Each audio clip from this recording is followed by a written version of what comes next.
Bismillahirrahmanirrahim. Rabbi shrah li sadri wa yassir li amri wahlul uqdatam min lisani yafqahu qawli. Respected senior faculty members, colleagues from across Pakistan and China, dear students, ladies and gentlemen, Assalamu alaikum. It gives me immense pleasure to share that Geography Society, LCW, is organizing World Meteorological Day today here in Geography Department, LCW. This day is observed each year on March 23rd to highlight the importance of the role that the people and their behavior play in protecting the Earth's atmosphere.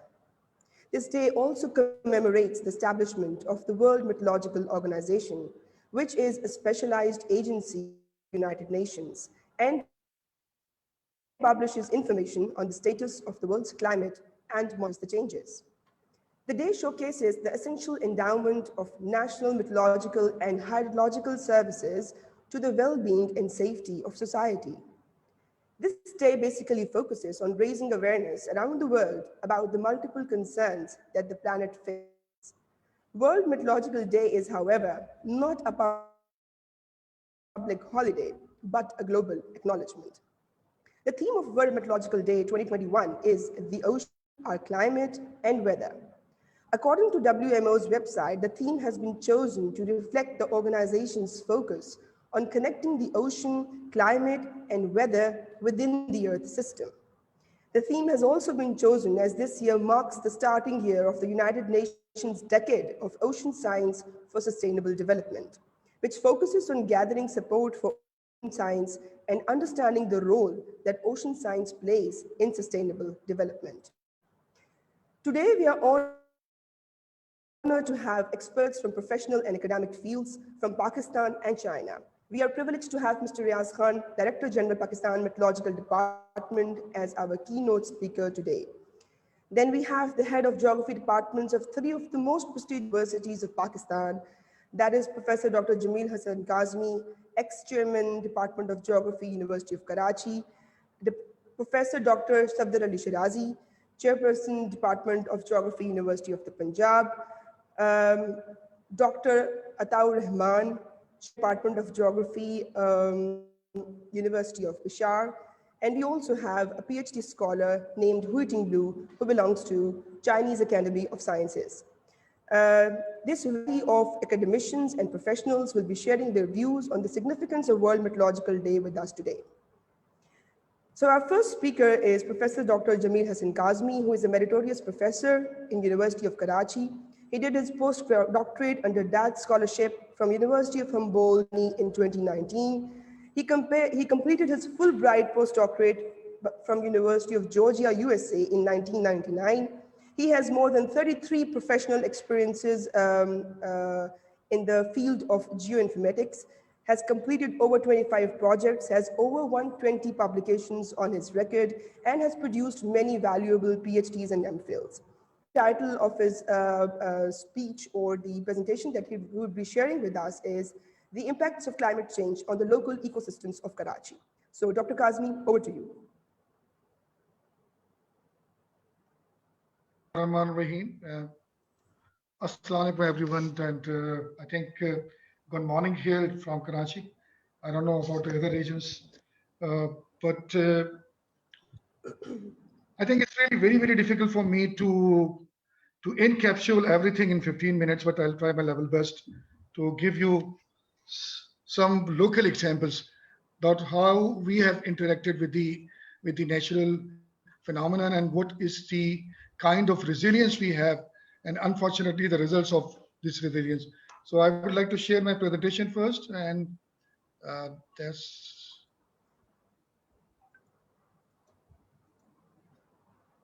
just give me 1 second.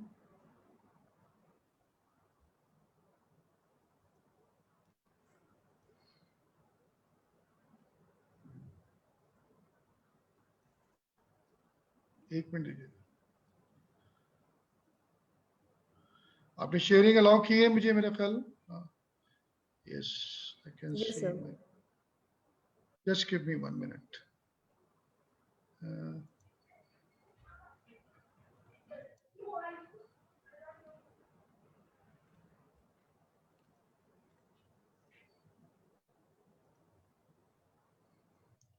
not be able to see my. Just give me a minute. Yes, I got it now. So this is the title of my presentation. Is आपको ये नजर आ रही है presentation मेरी? जी sir. Yes, sir. So the impact of climate change on the local ecosystems of Karachi. I would like to quote two or three examples, and in this uh, I have many examples from my students, including Dr. Shirazi, Saima, Faiza Sarwa, Shiba Afsar, Lubna Ghazal, Fareen Khanim, and Atif Shahzad. So we all know that if you see the local climate risk index, especially in the context of Pakistan, uh, that is the recent map of climate risk index of 2018. And it's really placed Pakistan in a very safe bracket. But it is not the case if we combine, like for example, 1999 to 2018, and Pakistan is really on very, very high risk. And that was really quite terrible that the response to natural calamities and the climate change of Pakistan ranked Pakistan as amongst top 10 countries of the world. And Pakistan ranks fifth according to the German watch. And that is because we won't be able to understand, especially our cities and the rural areas and the response, especially in terms of planning and designing and of the cities is quite terrible. Like, for example, Karachi is more than 51% is mountain. You can see mountains everywhere in Karachi on northeast, northwest, pure west and east. Only we have a little amount. In between, we have many mountain ranges within Karachi as well. But the designing of the buildings and the cities and the towns is not according to the topography and also not according to the climate. And that was really resulted in a very strong response of the nature. And in Karachi, we have three river systems. I don't have much time. And these river systems are very important part to correlate it with the climate and also the natural disasters. As Karachi is known to or prone to many, many types of hydromet hazards, especially floods and cyclone. Floods on top priority. So we have Malay River, Liari River, and Hab River. The catchments are quite big and they could carry a lot of water to the city and create a lot of problem.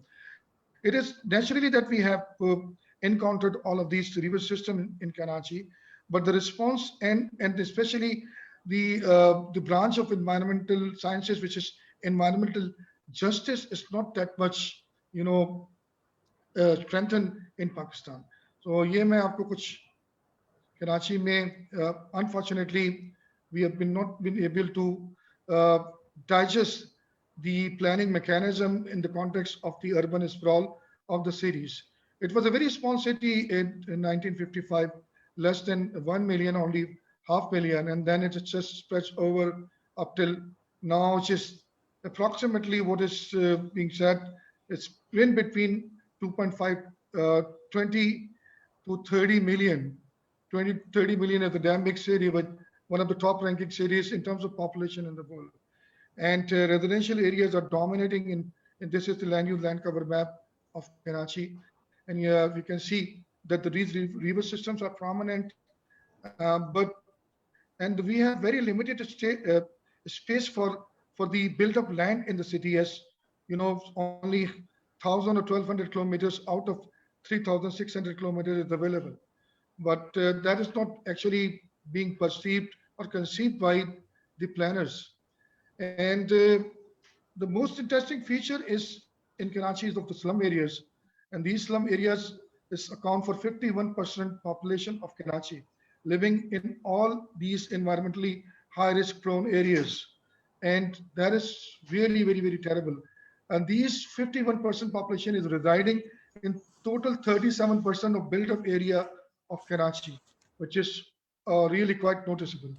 And the slum areas percentage and the impact of floods, especially in these slum areas, is quite significant. So, like for example, look at cyclone. Although unfortunately, uh, the system is not that much resilience, but fortunately, the eye or the center of the cyclones most oftenly is beyond Karachi, sometimes in Balochistan and sometimes in Thatta and Badin. And we have still many problems with those areas. So urban flooding is a serious problem, and unfortunately, that is not being challenged or taken up seriously by the authorities in Karachi and Pakistan, especially in the context of Karachi.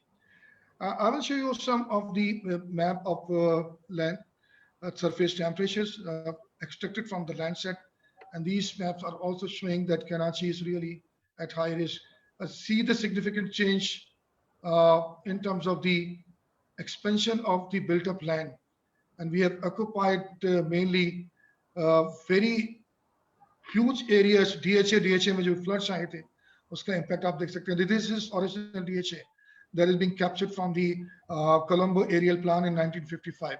You can see the reclaimed area in 2018 and 19. It's a big gap where in the reclaimed areas. अब आप देख सकते हैं कि 2019 में we have expanded this area quite significantly.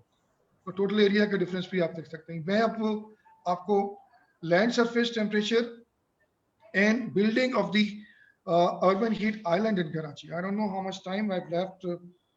Nashina मुझे बता दीजिएगा please. Okay, sir, please continue. अच्छा, thank you.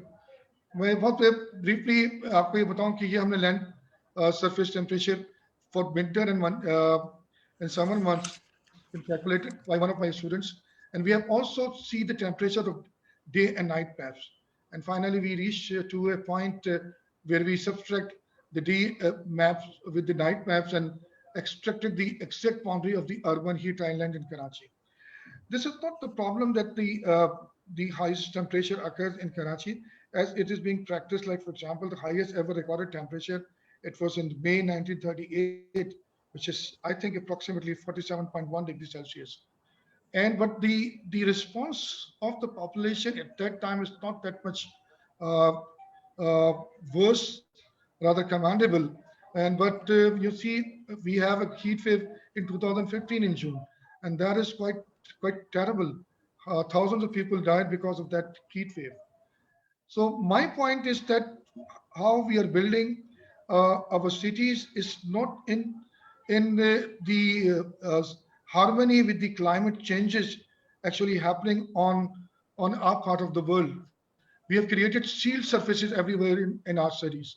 आप देख सकते हैं कि हर जगह हमने पक्का कर दिया है, और these sealed surfaces creating an increasing temperature of Karachi, and the comfort index is quite compatible if you compare it with the previous years. So see, sealed surfaces, and beyond the sealed surfaces, we have the problem of, unfortunately, the design of the buildings, so which created the hotspots of these climate changes or urban heat island in Karachi. Buildings everywhere, concrete jungle everywhere, and ill planned, and that's created.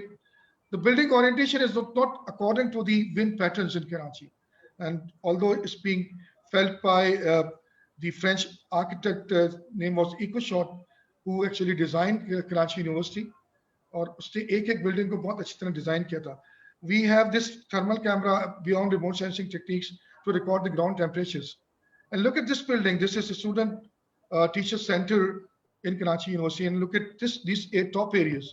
So this building is quite or much cooler if you go outside. The temperature difference without air conditions is outside, like for example, 42 degrees Celsius, and inside is 29 or 30 degrees Celsius. So building design is a very important thing, which is not taken care of by any architect or designer of the cities, especially in Karachi and Lahore. And it created problem. We have look at this picture. The temperature is really very high in these areas, and very cool in these blocks, which is, cool air is being trapped here, and that is going to affect every building. Not only this building, many places in Karachi University, they have created open ducts, and that's also created a very pleasant environment, even in hot and very extremely hot summers. And look at the temperature here. And this is the last example of Karachi University. And these are the blocks of classes in social sciences faculty. And these are all wind catcher. And we have noticed down the temperature inside and outside the class. Inside is at that time, that was in May 2018, inside the temperature is 30 degrees Celsius, and outside it was 41 degrees Celsius. So you can see, with the help of the design of the buildings, you can modify the temperatures and we can create really a very good impact. So I don't have much time. I'll go quickly. So all of this, even in my room in Karachi University, the EcoShot has created really very good ventilators in the buildings and the classrooms and the teachers' rooms as well. So which is totally absent now, unfortunately, in Karachi. This is the science faculty, and look at the greenery and the wind pattern and the orientation building is. This is the main library, and you can see the main library, uh, the wind catchers and the arrangements of light, even in the load shedding or जब कि light नहीं होती, you can sit easily in Karachi University Library in much more relaxed manner, and you can read and study over there even without light and electricity. So the second thing which is very important is the elimination of the green areas. And in Karachi, we have done it, and we have replaced with the monoculture of conocopus, and that is going to create a lot of havoc and problem in Karachi. Very quickly, the rural areas, the major problem in rural areas is sand and gravel excavation. मैं एक एक slide आपको दिखा देता हूँ और फिर मैं जी आपको सर. मैं रामायण करता हूँ उसको. तो Karachi was So you still have self-sufficient. 5 minutes, so you can continue. Yeah, Karachi was having, was self-sufficient in terms of agriculture and agriculture products. These are all agricultural union councils in Karachi, and that is especially in the mountainous areas of Karachi. But unfortunately, because of the sand gravel excavation, which is being used, this was all green in 1960s, 70s, even in 80s, and it's now totally abandoned. So if you see the shrinkage of the green areas in Karachi because of the sand and gravel excavation is quite devastating. We have a lot of production in terms of variety and the number of productions in terms of tons of the productions. And but this sand and gravel, which is the basic material of construction in Karachi, created a lot of problem because if you extract sand and gravel, it is going to uh, down the underground water, and it's down right from 30, 40 feet to now 600 and 700 feet, which is quite terrible, and that's completely eliminated the green areas and the underground water aquifer. These are the traditional wells, and these are the traditional ponds in Karachi, and these are all now dry, and that's a really great problem. And unfortunately, the over extraction of water, building of new small dams, uh, making it showing a downward trend of the agriculture areas and also the water uh, aquifers in Karachi to a very very downward trend. So one more last example, and this is from Lahore of Dr. Shirazi. Look at this maps right from 1973 to 2009. The green areas are shrinking because at the cost of the urban sprawl. And what is happening in Lahore and Karachi, that elimination and termination of these green areas increase the reliance of mosquitoes on the human blood, and the incidence of dengue is really very very high in Lahore and Karachi, and that is a big problem. So how we are interacting with the environment in the context of climate change is quite very very, I think, in a negative manner, and which is creating a lot of problem. So look at this urban sprawl and the elimination of the green areas, and this is also happening in Karachi. Last example is the turtle habitats in Karachi. And these turtle habitats is a very important thing for Karachiites because these turtles are trimming the seagrasses, and these are very important for the fish and prawn and shrimp industry.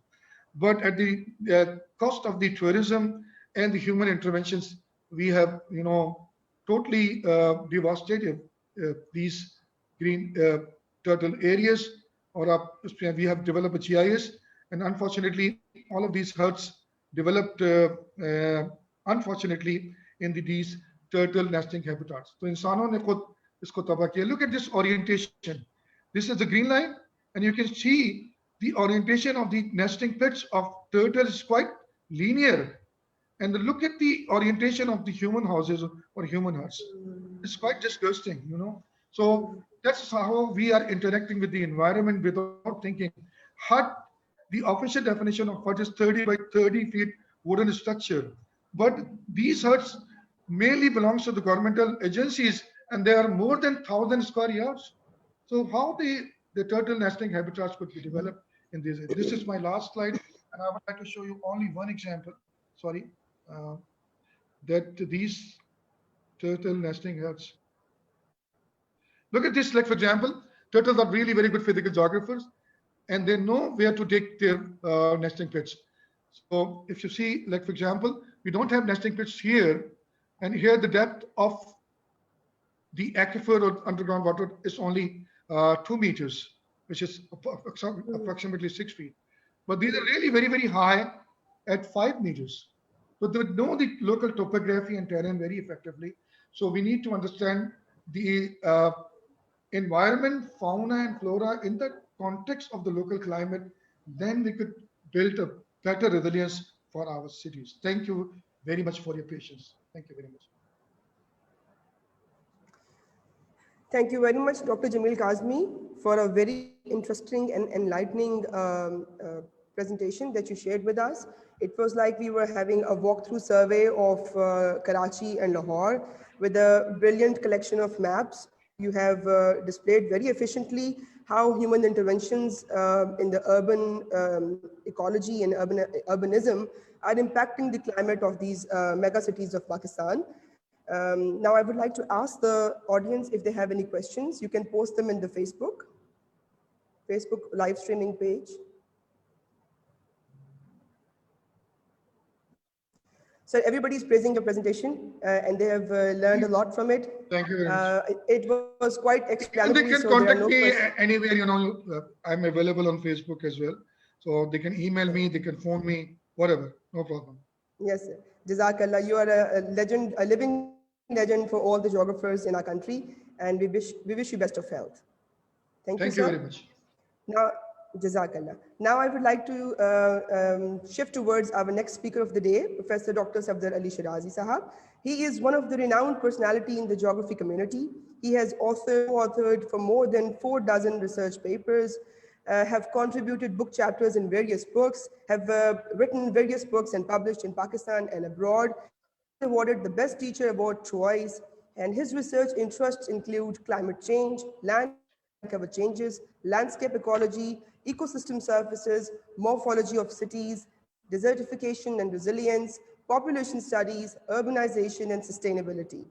Today, he'll be talking about the main core theme of the United Nations World Meteorological Day today, and the topic is how oceans shape weather and climate. So, Dr. Shirazi, kindly share your screen with us.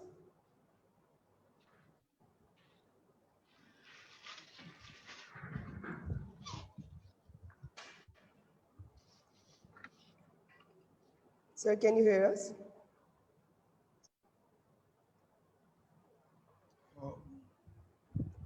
Dr. Shirazi, please unmute your mic.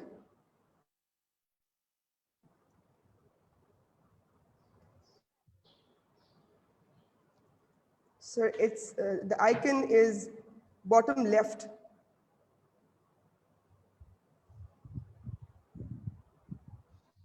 Unmute. So, is it Yes, done? sir, we can hear you now. Thank you, thank you.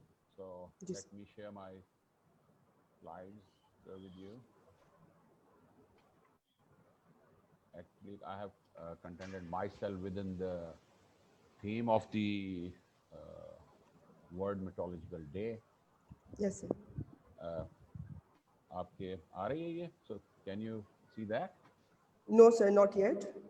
Share कहाँ से होना है?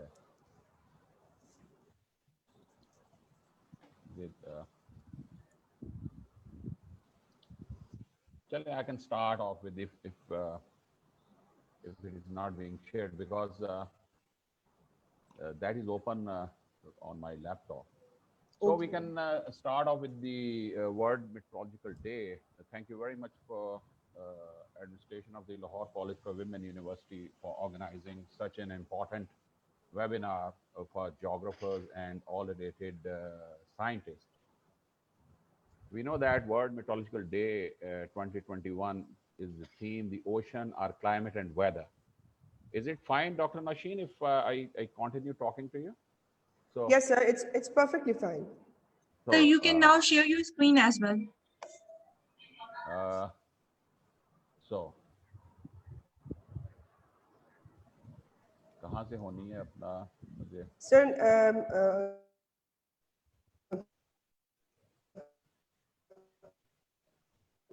in the third one from the right, third option from the right in the bottom panel of the Zoom window.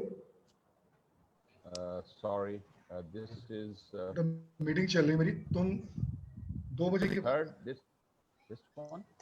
Ji sir, third icon, share screen.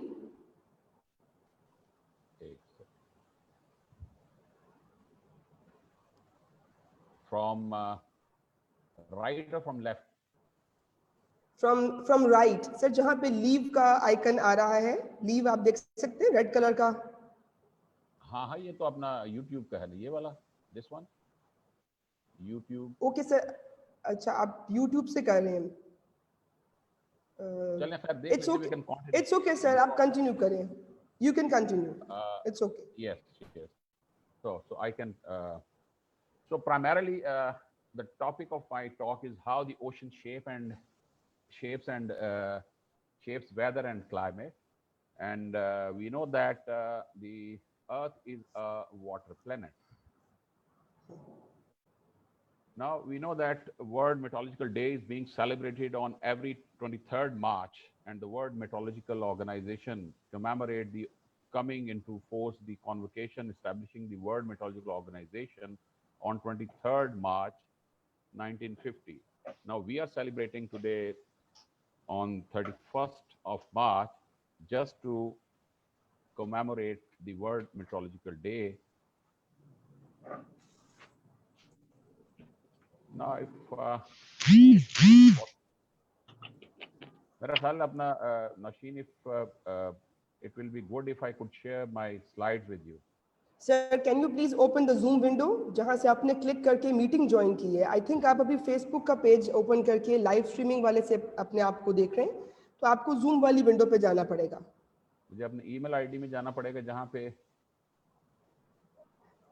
Sir आपको zoom का जो meeting का link email से आया था ना, आप उसको दोबारा क्लिक करके देखें. Doctor Sahar, correct me if I am wrong.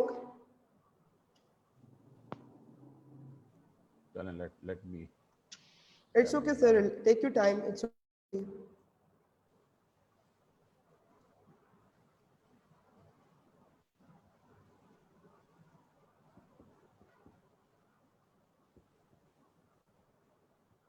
So due to technical issues, Sir Ahmed, you are having one video in which the Arctic sheet is shrinking down. You can start so that meanwhile Sir will be setting up with his meeting. Thank you. Let me rejoin the meeting the way. All right sir. Thickness. Generally, older ice is thicker ice. That's the voice of Dr. Walt Meyer, Senior Research Scientist at the National Snow and Ice Data Center. What you see in this animation is the ice pulsing out and in with the seasons. In winter, the ice grows out and expands outward. In summer, it contracts inward as it melts.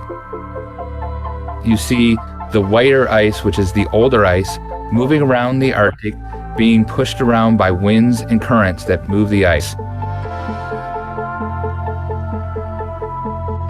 I think now Over the years, now so is it being shared or not? I think it is being shared now. Nasheen?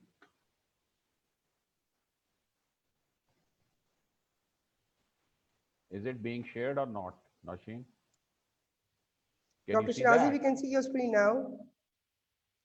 So let me start off with the my presentation. Here is the Earth, which we can see from the space, and it is all blue. That's why we say the Earth is the blue planet. Now, primarily, our word is an ocean word because the ocean covers 71% of the Earth's surface. They contain 97% of the water on the Earth. And the oceans are most important feature or entity. So that's why we called Earth a blue planet. Now we know that names of the ocean and sea have been given by man by his convenience. Pacific, Atlantic, Mediterranean, and Baltic, the names for our convenience actually. And they are only temporary features of a single word ocean. The word ocean is single, but for our convenience, we have divided the oceans into various geographical parts or portions. Now, the average ocean depth is about 4.5 times greater than the average height of the continents above sea level. More than 40% of the world's population live within an hour of the coast. Most importantly, the topic of my talk is play how ocean play a role in both climate and day-to-day weather. Of course, the ocean has lot other roles to play, but I'll content myself only to the role of weather and role of ocean in creating weather and climate of an area. Now, some 70% of the Earth is being covered by the ocean, and the oceans are the major drivers of the world weather and climate, and they play a central role in climate change. Now, these two things are very important for us to understand because the Earth has various spheres. We know that we have lithosphere, we have hydrosphere, we have cryosphere, atmosphere, and above all, we have biosphere, the life sphere of the Earth. Now, all these interact each other. Now, the most important interaction is between the hydrosphere, which is mainly oceans, and that of the atmosphere. We cannot understand any atmospheric phenomena without sound understanding of the hydrosphere, which is largely the ocean. Now, oceans are actually the main drivers of the global economy as well. Obviously, oceans are not only important for our weather and climate, but they're also important for our economy as well. And we know that the 90% of the trade, world trade, that is being carried out through oceans. And I have just described earlier, the 40% of the humanity lives within 100 kilometers of the coast. Now, keeping in view this, researchers working in the science of meteorology or oceanography, they are constantly monitoring the ocean and how it is changing and how it is affect the atmosphere. Because the key of the words weather and climate lies in the oceans. Now there is a growing concern about the climate change, and the now climate change cannot be fully understood without understanding the ocean and their role in creating weather and climate of an area. Now, this is a general diagram which can tell us how big oceans are. Now, we know that the most part of the oceans lies in the southern hemisphere. We have in southern hemisphere 80.9% seawater and only 90.1% land. We have 67.7 sea in northern hemisphere, and in contrast with that, we have 39.3% land area. Obviously, the ocean, the deepest spot, we already know that this is 11,022 meters Mariana Trench, and we have the highest mountain, which is Hawaii Mountain, which is 10,003 meters above from seaboard. Now,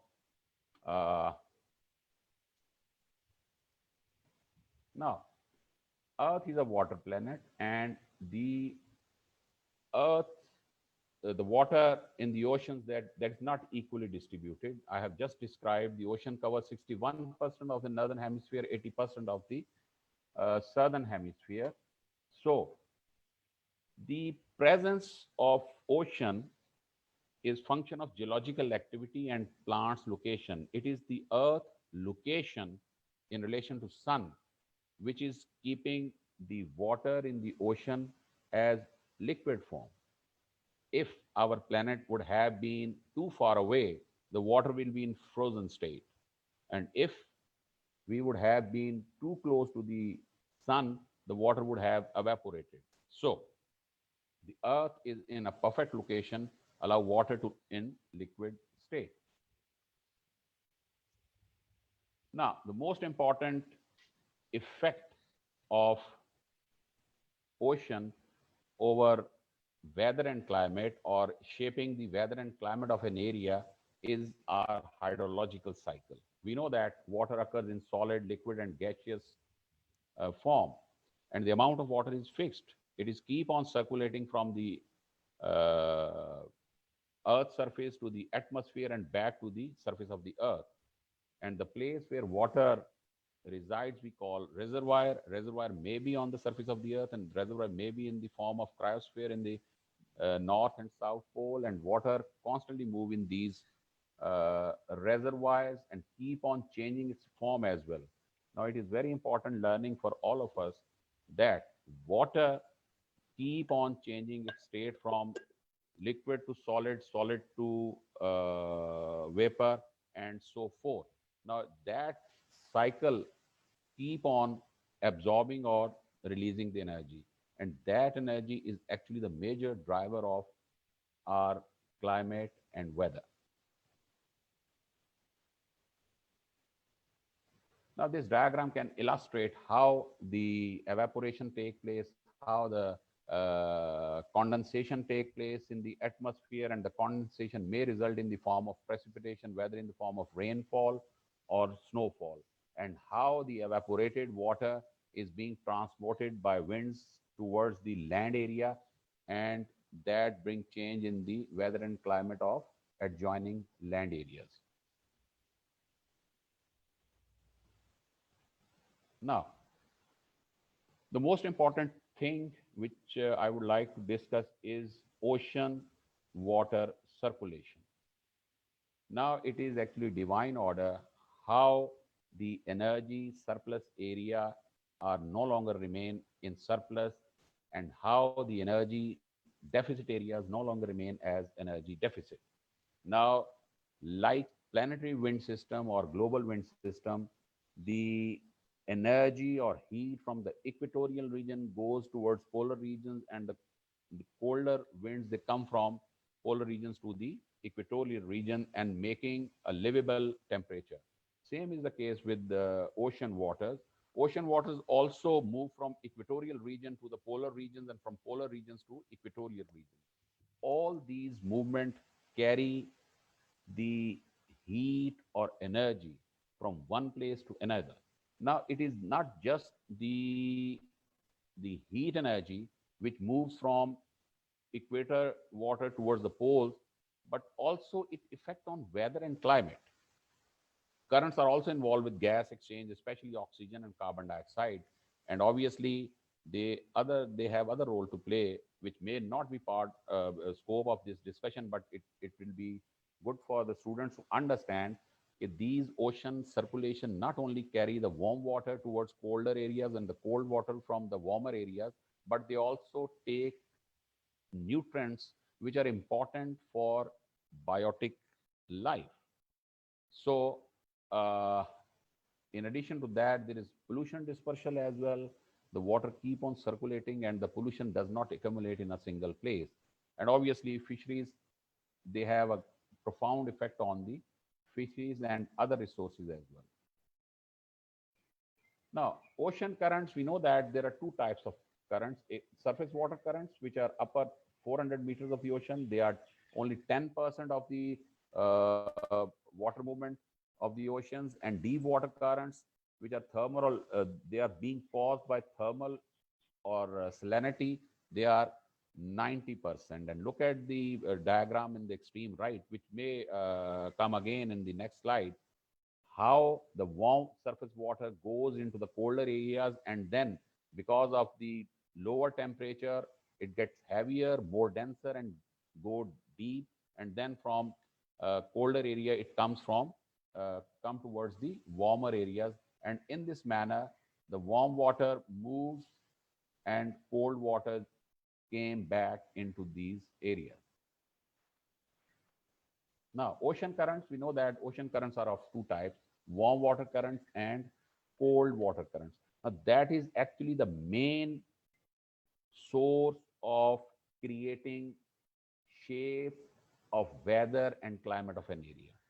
The warm water currents bring a higher temperature comparatively. They bring moisture and they bring rainfall as well. So that has net effect, good effect on the adjoining areas. We have number of examples. One example I can quote are Gulf Stream drift, which is a warm water current, and when it flows all along the oceans, it bring warmth and it bring the lot of rainfall, and the coastal areas remain open throughout the year simply because of that warm water currents. In contrast to that, we have cold water currents, which bring uh, higher temperature towards adjoining area.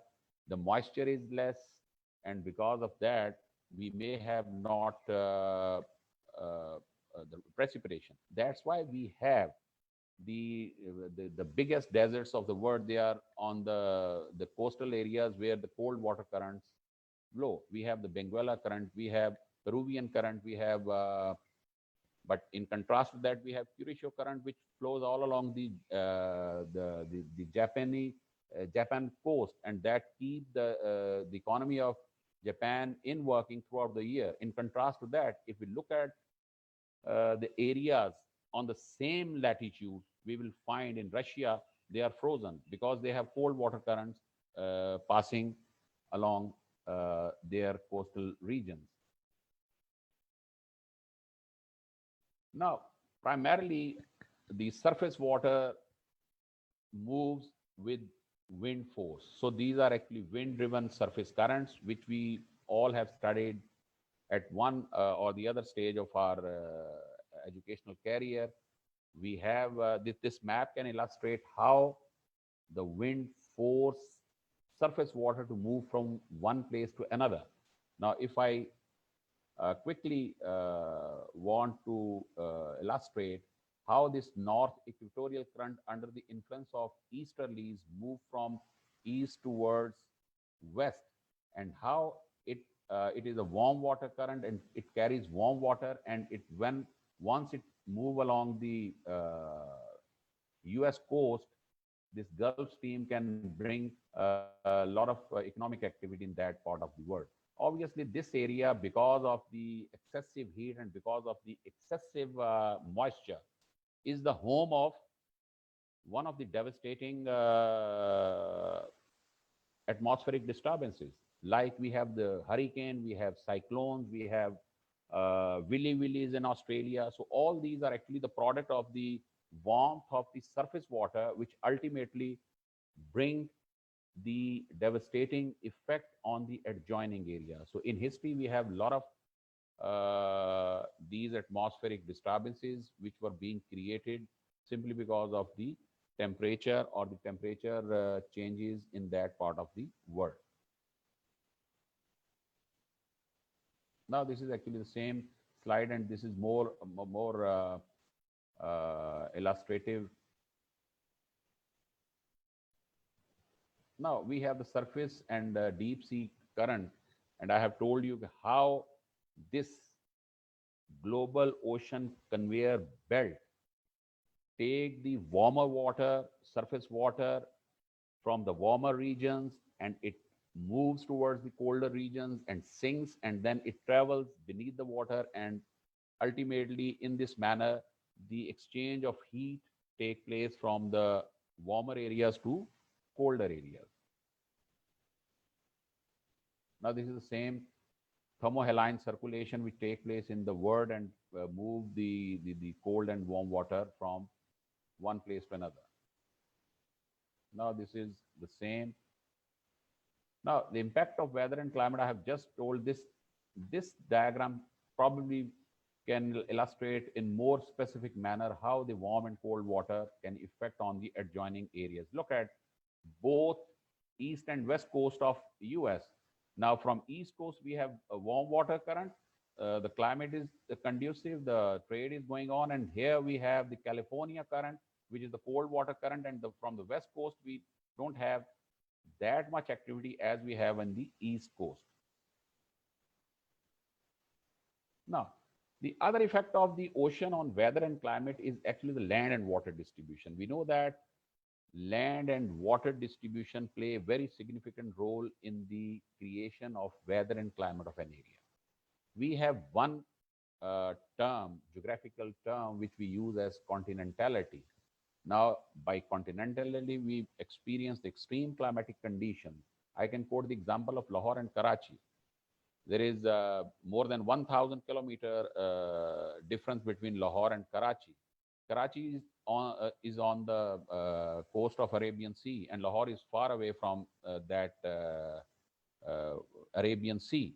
So we have the extreme climatic conditions during summer and winter. In contrast to that, Karachi being nearer to the ocean, near to the Arabian Sea, has a mild sort of climatic conditions. So that is one most important effect which the ocean play to the adjoining areas. As you are away from the oceans, you will have the extreme climatic conditions. So this land and water distribution is one factor which affect on the weather and climate of an area. In contrast to that, we have a local example, which is not that local because the monsoons affect the climate of South Asia.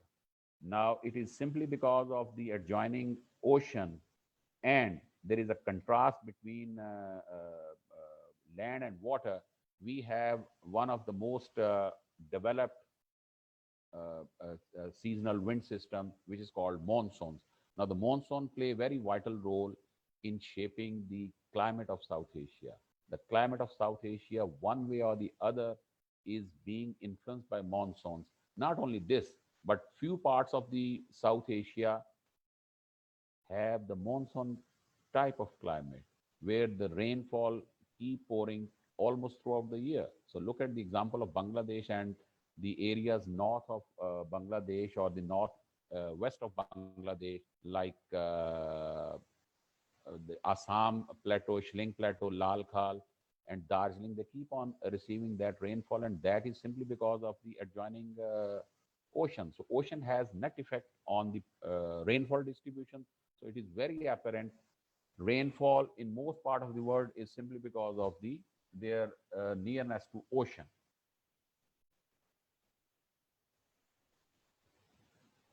Now this we have now. There is a lot of talk about this climate change. We all know that climate change is happening. How it is happening, people are trying to understand. There are anthropogenic activities which are being creating this climate change. But the most important thing which we need to discuss or need to understand or need to research, that ocean plays very vital role in climate change. Now, because of that climate change, we may have a sea level rise.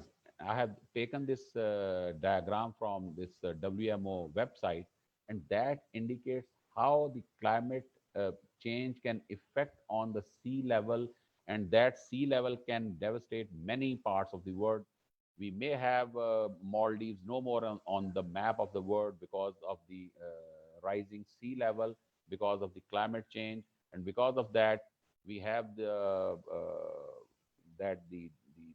glaciers are melting in the Himalayas and associated mountains. Same is the case with your polar region. So ultimately, it is very important for us to understand the behavior of the oceans. Actually, oceans, we know that oceans is the largest entity. You see, it's 71% of the world total area. So how we can ignore once we study the climate change? So it is important for the scientists to understand the climate change in relation to our oceans. Now, two important phenomena which are generally attributed to the oceans or the surface water, surface temperature of the oceans, those are El Nino and La Nina. We are all aware of these two phenomena, and we know that these are actually sometimes occurs in Pacific oceans, and sometimes obviously they generally occur in December, which is time of the year when the Christmas is being celebrated in all over the world. So that's why they have given the phenomena by which there is unusual rise of temperature, and because of that, we have unusual climatic conditions in the adjoining area, which may cause lot of rainfall, lot of disturbances, and caused in floods. Same is the case, and there is yet another phenomena which is La Nina, which is somewhat opposite to this phenomena, and that can bring aridity and desertification in many parts of the world. But even then, these two phenomena are directly attributed to the oceans of the world. Now, these actually the explanations which we already know that okay, what is El Nino and what is La Nina. Obviously, these are actually the local terms used to describe these phenomena, and these phenomena obviously affect on the climatic conditions of the not only the adjoining area but in many parts of the world. The effects of El Nino and La Nina can be felt far away from these areas. So this is actually the importance of these phenomena. So with that, I would like to conclude my talk. If you have any question, you're welcome. Nashim. Thank you so much, Dr. Shirazi, for a very enlightening presentation from your side. Your presentation was exactly addressing the theme of 2021 World Meteorological Day, that is the oceans, our climate and weather, proving the significance of the oceanic processes that drive the world's climate. Some students have asked some questions, and I would like to ask them from you one by one. Zahra Khalid Butt is asking how monsoon winds affect the climate change, and can you please name one or two main reasons that are driving the monsoon winds? Now, actually, monsoons are the seasonal winds which are being driven by the heating and cooling of the land area and the adjoining oceans.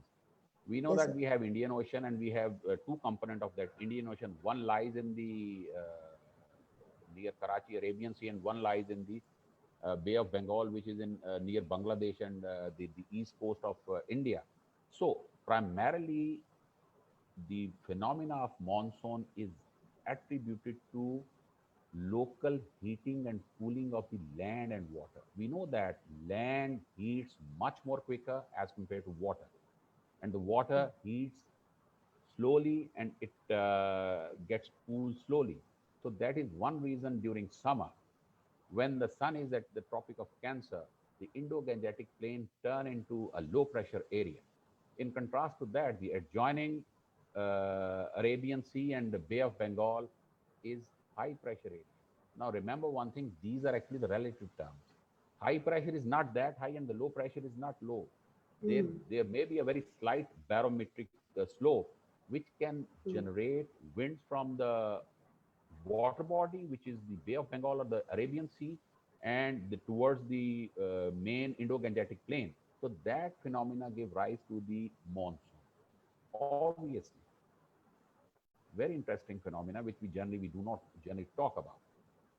We generally are very happy when the rain falls during these days. So we have few rainfalls in Lahore, and I don't know what happened in Karachi or in Peshawar. We have rainfall in sometime in March, so it immediately bring the temperature down. Even today, 31st March, we have a comfortable temperature because the wind is blowing outside.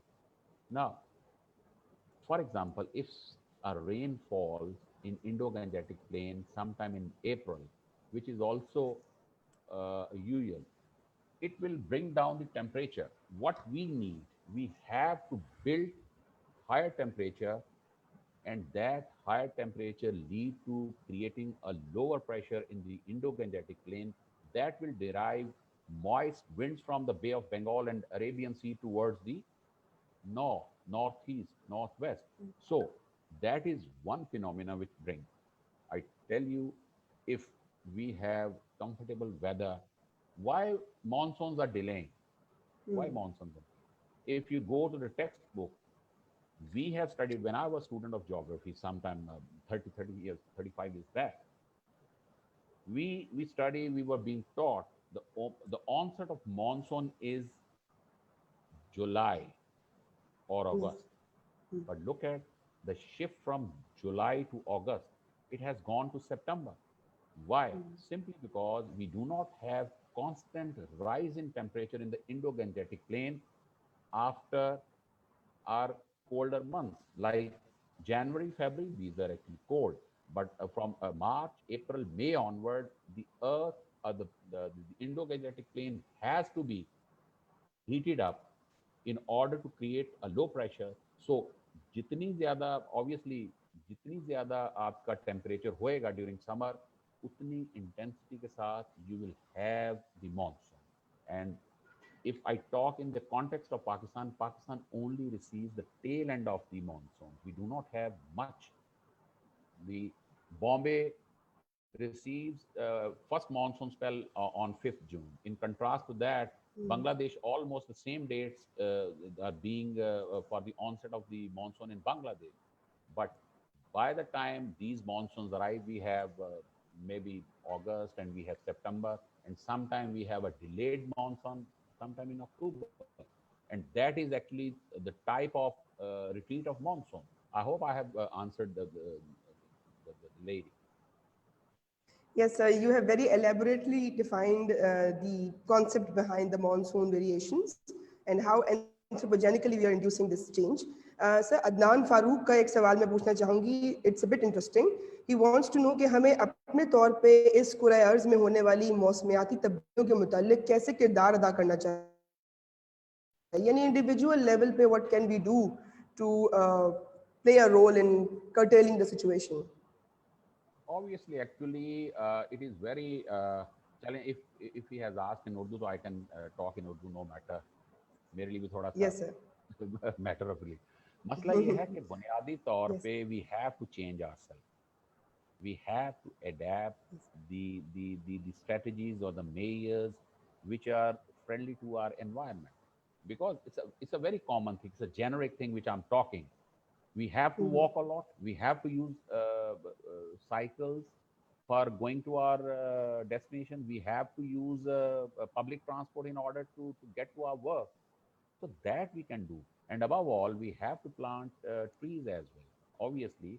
And obviously, we try to use the indigenous material. I tell you, the major Professor Kazmi, my sir, my teacher, he just spoke about the sealed surfaces.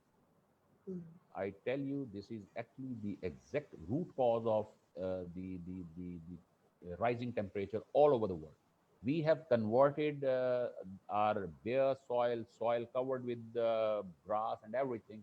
We have covered it with sealed surfaces, which have their own interaction with the incoming solar radiation.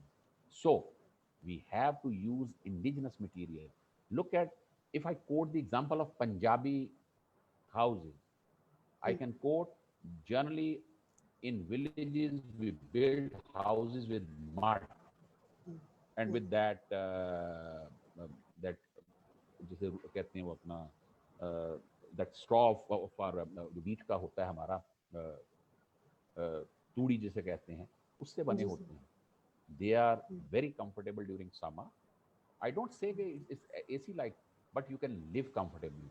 We have our own indigenous building pattern. We have veranda, obviously, that actually stop the severity of the climate, whether it is winter or in summer. We used to हम अपनी छत को जो है वो लपाई करते हैं भाई. That is actually अब look at that technique which we use.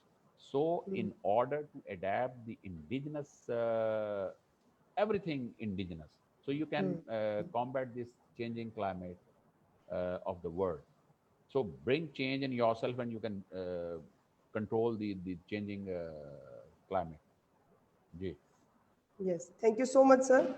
You have elaborated very beautifully that individual acts is what is needed to bring a global change. So with this thought, I would like to thank you once again, sir, for your very valuable contribution.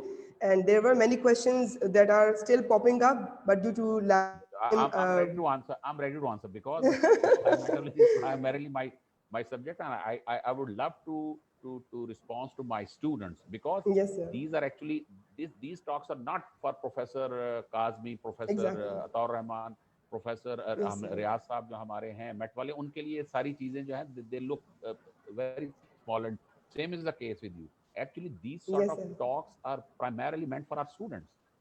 Ji, Exactly. I'm ready Exactly. if you. So most of the questions, as far as I can understand, you have elaborated very detailed manner in your presentation. For example, Hasna Shahbaz is asking about the El Nino and La Nina phenomena that we face, and you have elaborated it very nicely in your presentation already.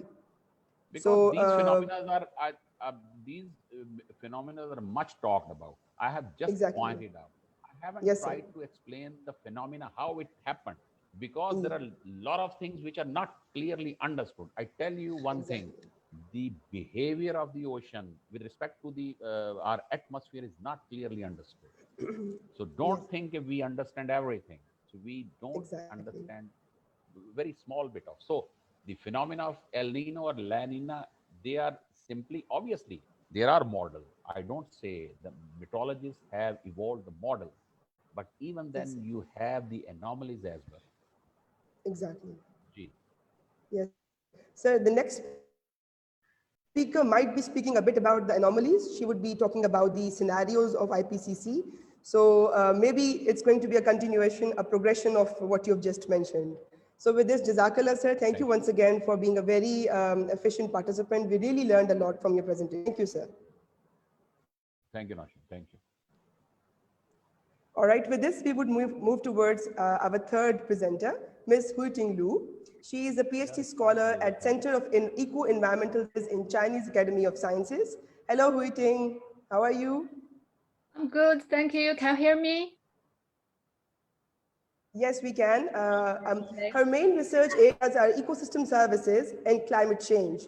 She recently returned after completing her fellowship from Leeds, UK, where we both were fellows and friends. Today, she would be sharing her views on the topic forecasting ecosystem service changes under climate change scenarios. So over to you, Huiting Lu. Thank you, Dr. Nashin. Let me share my screen. Okay. Yes, please. Can everyone see my slides? Yes, we can. Good. Okay, wait a minute. Mm.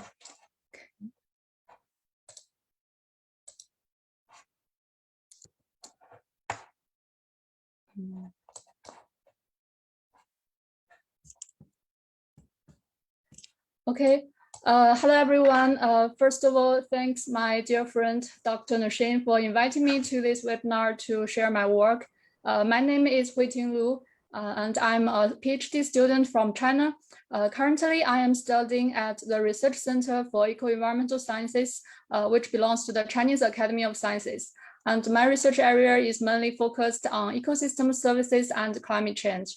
Today, my presentation is forecasting ecosystem services under climate change scenarios.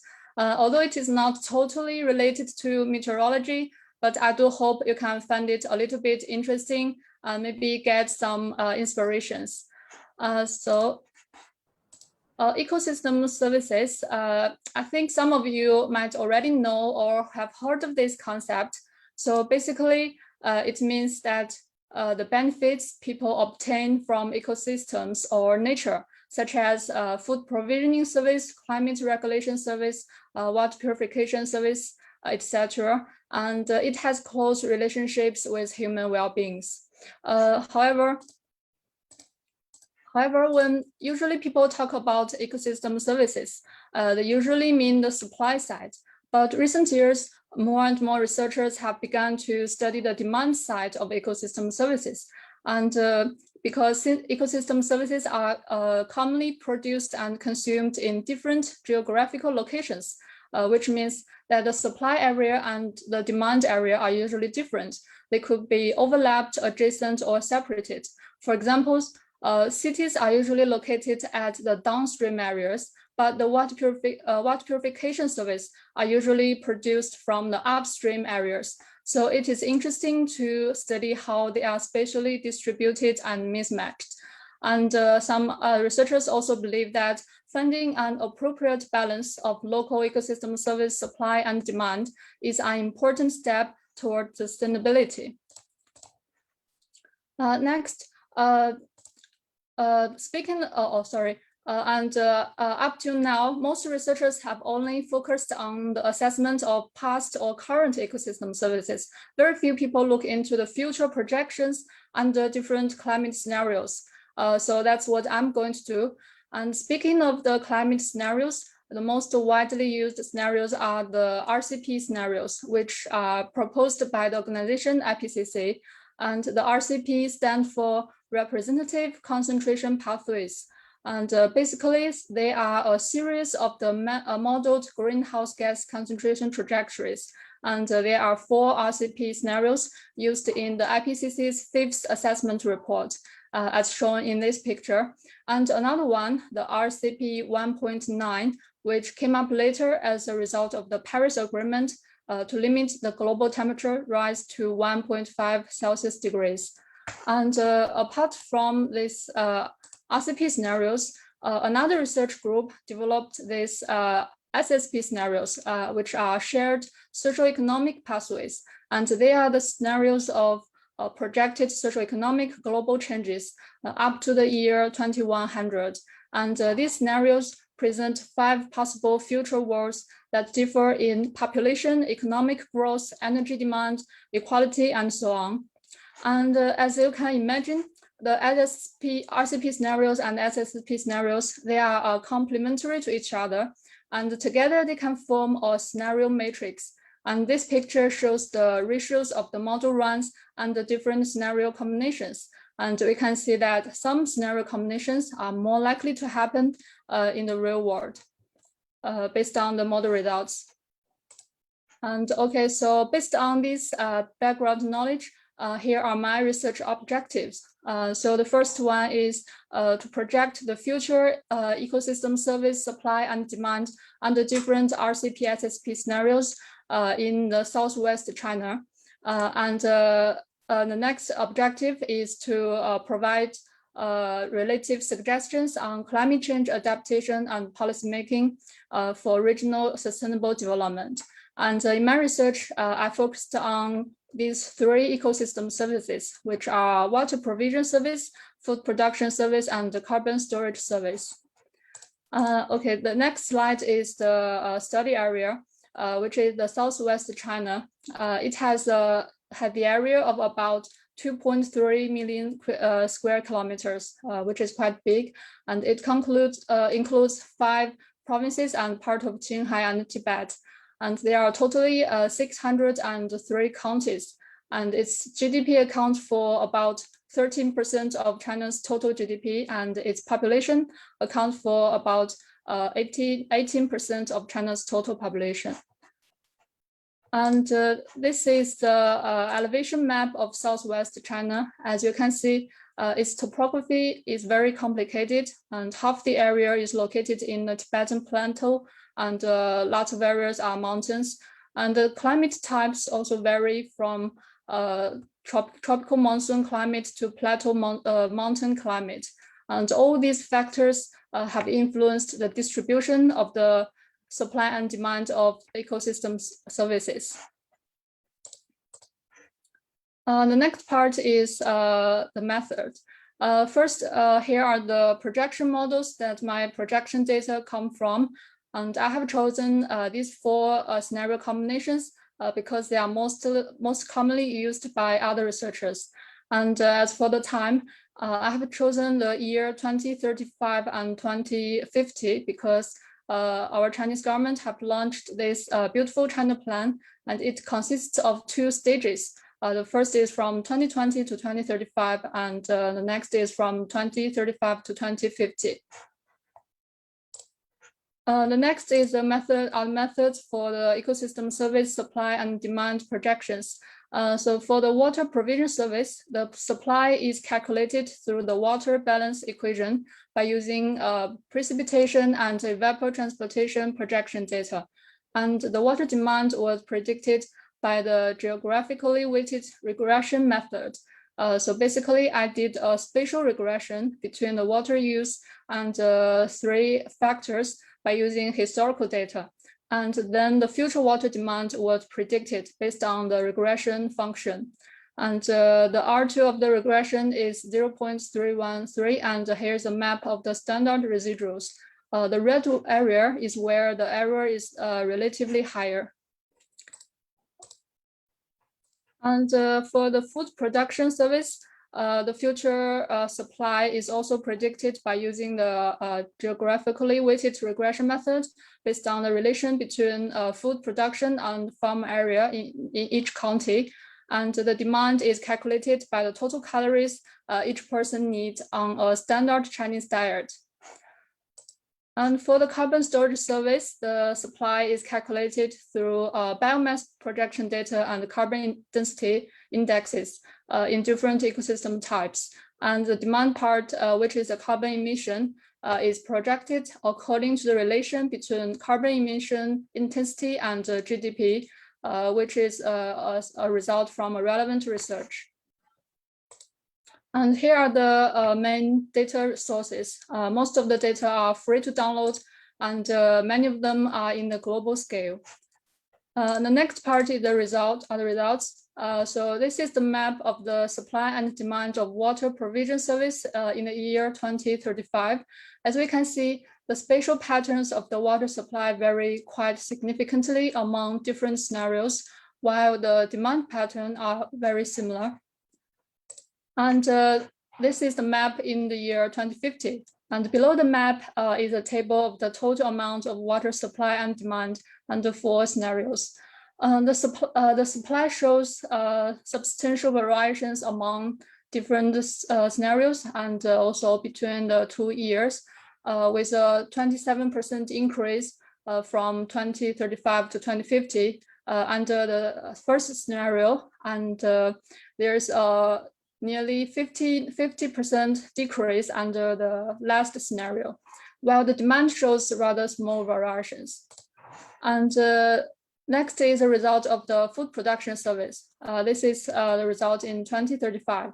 Unlike the previous one, the supply and demand pattern of food production are quite similar and does not have much differences and different scenarios. And next is a result in the year 2050. It also looks pretty the same with the year in 2035, but according to the statistics, there's a decrease of the food demand from 2035 to 2050 and the old scenarios, with a decreasing range from 6.6% in scenario 2 to 9.5% in the third scenario. Next is a carbon storage service result. So the supply shows small variations among the 4 scenarios and increased slightly from the year 2035 to 2050, while the demand decreases dramatically from 2035 to 2050 in all the 4 scenarios, with decreasing rate ranging from 82% in the second scenario to 99% in the last scenario. Next are the summary of my main results. So first, the first result conclusion is different ecosystem services have different supply-demand spatial distribution pattern. And the second is water provision service is most affected by climate change in different scenarios because it is influenced by the precipitation changes. And while the carbon emission has a significant decline in all scenarios. And the next result is from 2035 to 2050, the ecosystem services have the most drastic change under the scenario RCP 8.5 SSP5, while the changes of the ecosystem services under RCP 2.6 SSP1 and RCP 4.5 SSP2. In these 2 scenarios, the changes are relatively small. And finally, due to the data and model limitations, there are many uncertainties when projecting the future ecosystem service supply and demand. in the regional area by using global data set. However, by comparing the differentiations and the different IPCC scenarios, the results can provide implications on regional climate change adaptation and management. So here are some implications on the policymaking and management. The first one is the ecological compensation policy.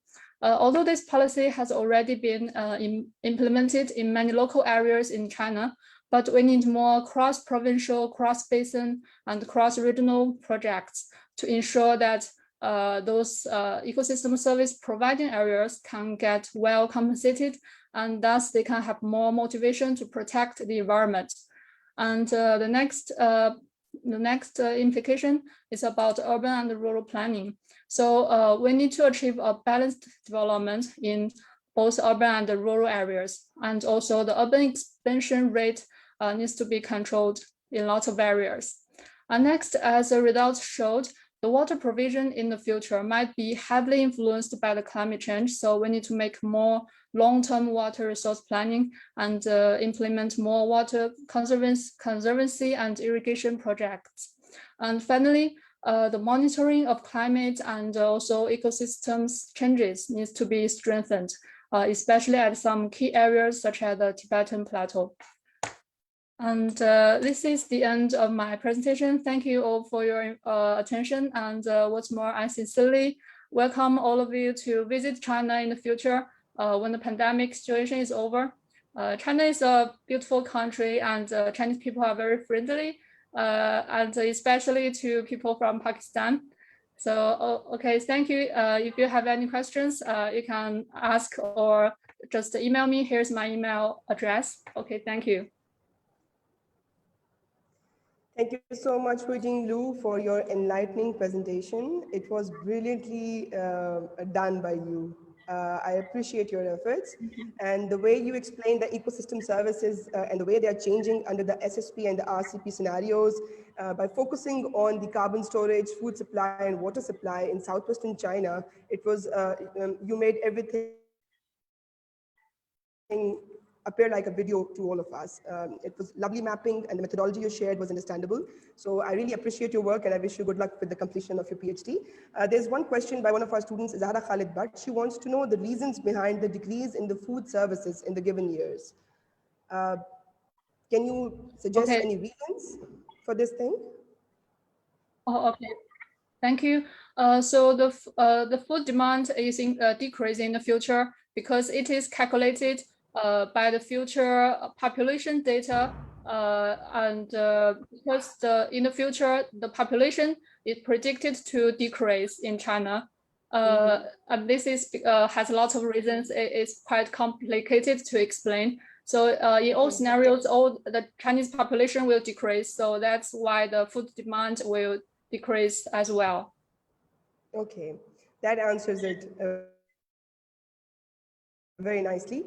And we are looking forward to our friendship with China, and we are seeing various ventures being practically conducted in our country.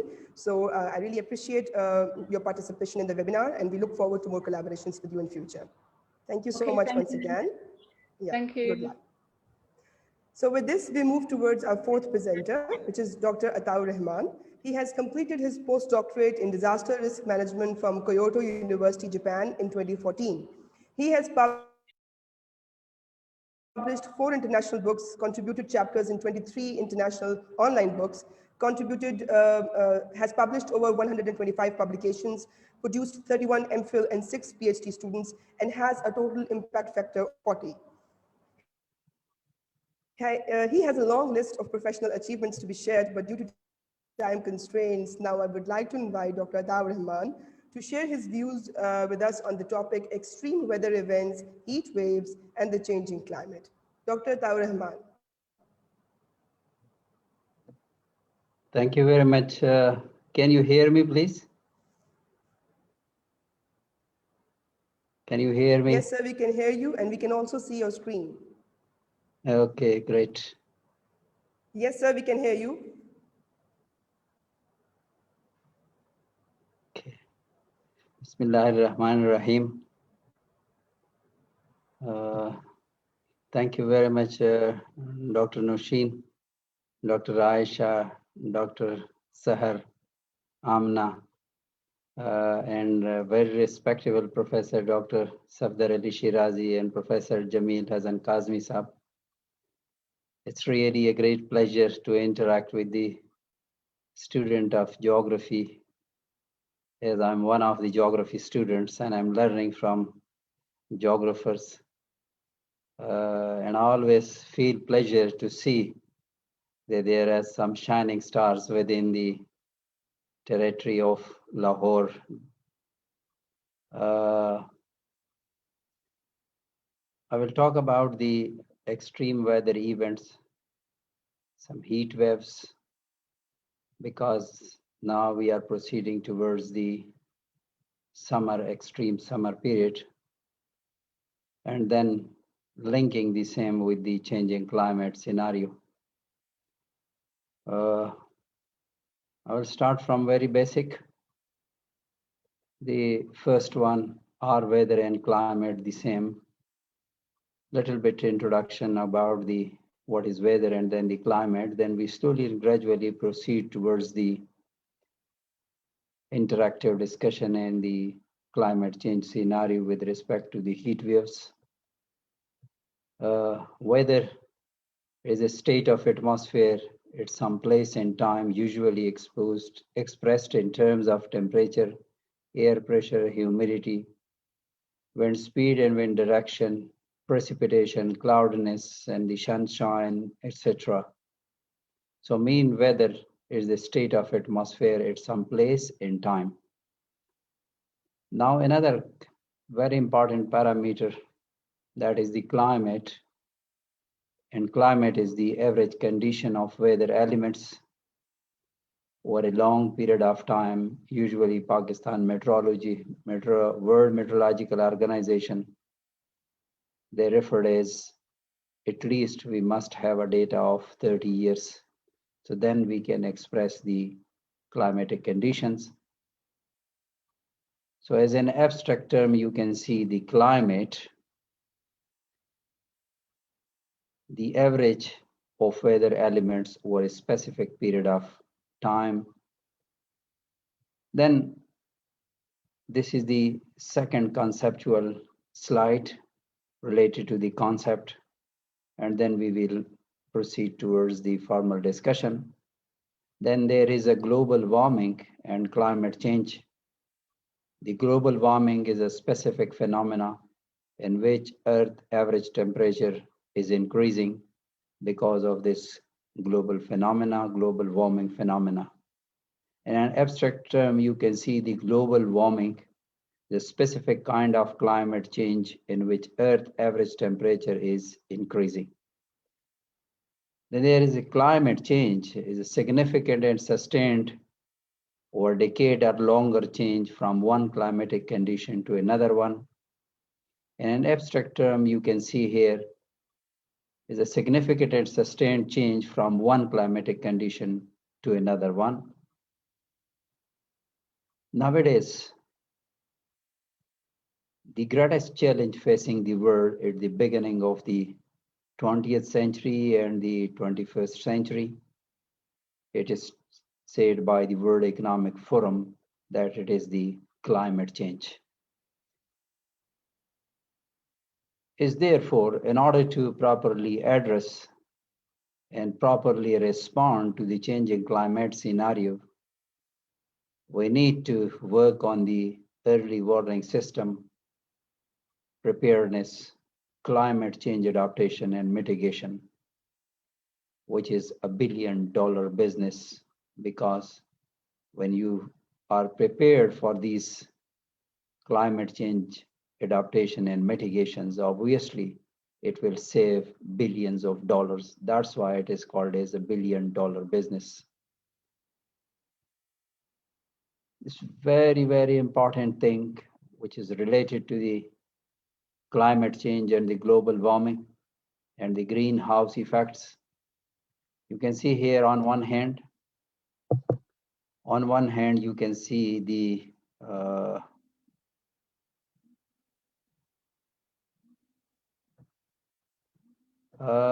Here you can see the global albedo on the top. You can see the global albedo is almost 35%. Then the solar radiation, 100%. Out of 100%, you can see here the solar radiation, then the terrestrial radiation. If you look into the bottom of this diagram, you will find that 35% is a reflected energy. This reflected energy actually do not take part in heating of the Earth's surface. The second one you can see here at the bottom line is 65% absorbed energy. It actually work as a heating agent of the terrestrial Earth surface.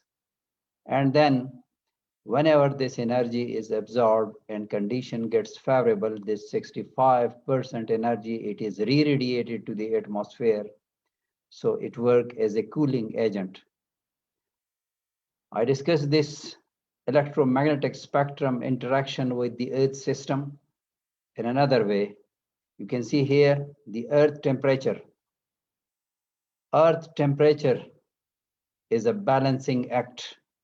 Earth temperature depends on energy entering and leaving the planet system. Look, the first bullet, if you look into the first bullet, when incoming sun energy is absorbed by the Earth system, Earth gets warm. The second part, when the sun energy is reflected back into space, Earth avoid warming. This is actually the reflected energy. This is the Earth albedo, which interact with the Earth surface. This energy, the second bullet, which I'm talking about, the reflected energy, is very important and beneficial for the remote sensing.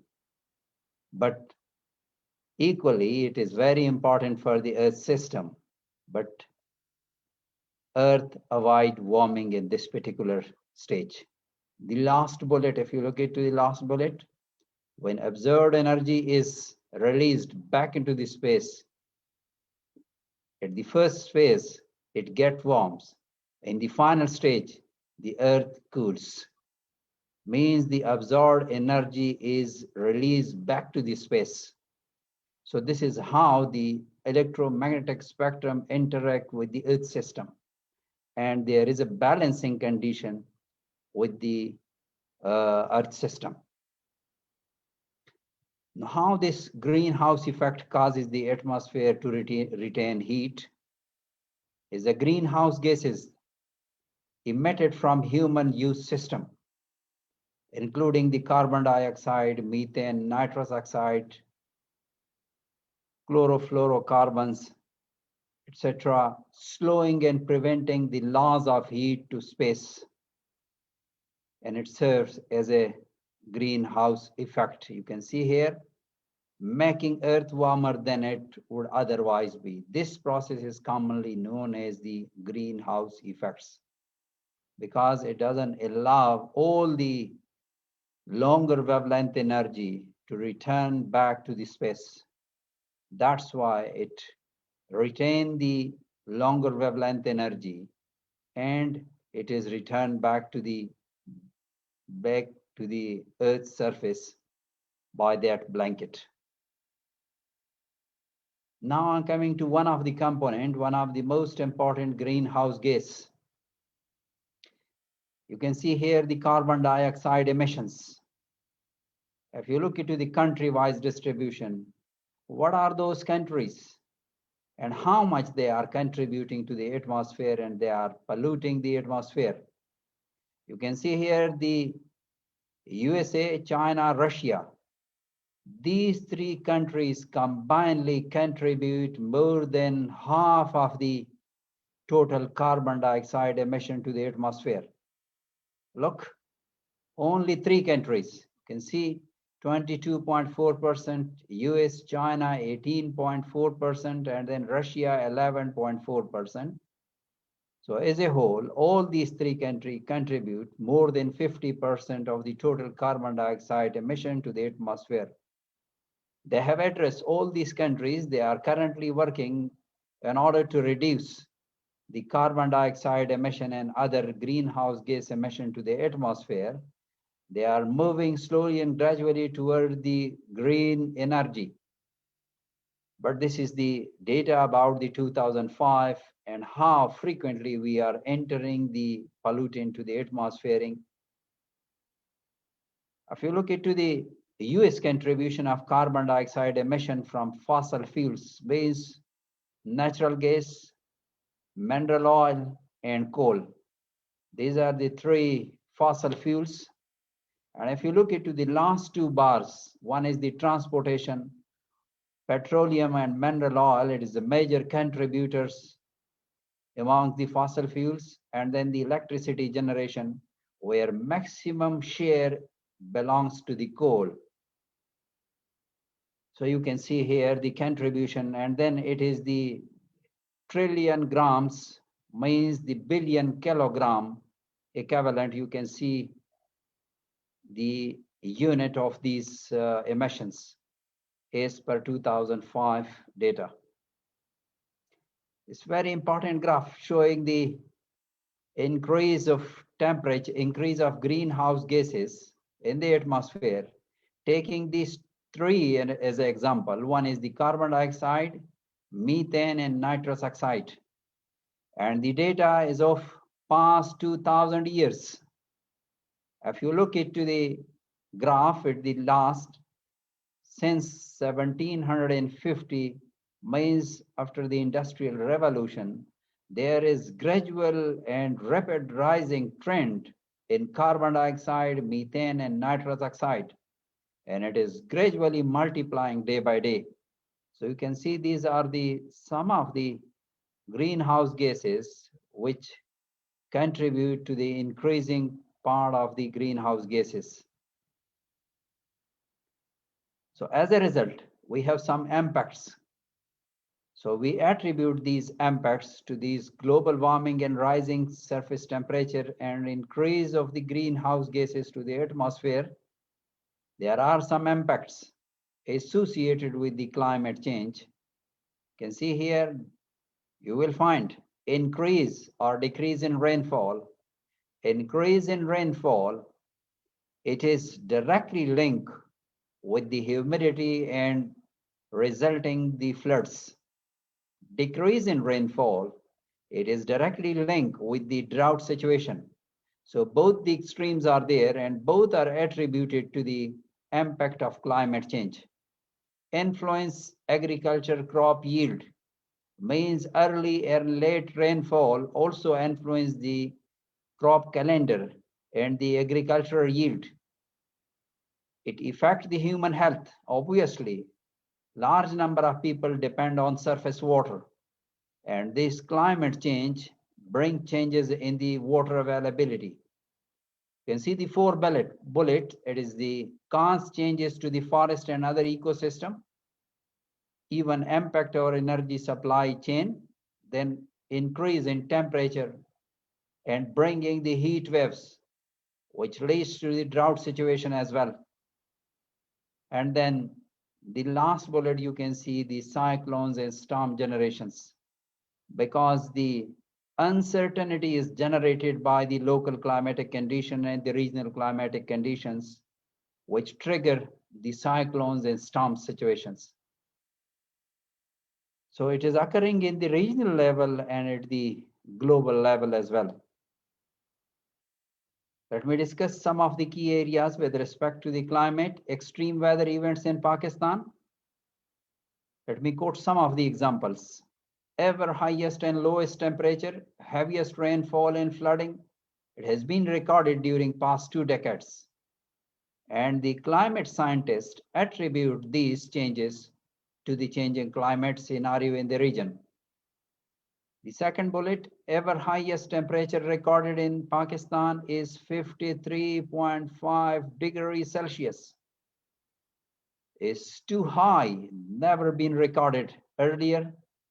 So first time it is recorded in 2010. 53.5, it is the ever highest temperature recorded in Asia after Al-Azizia and Tirith Valley. It was the hottest temperature ever recorded in Pakistan and Asia.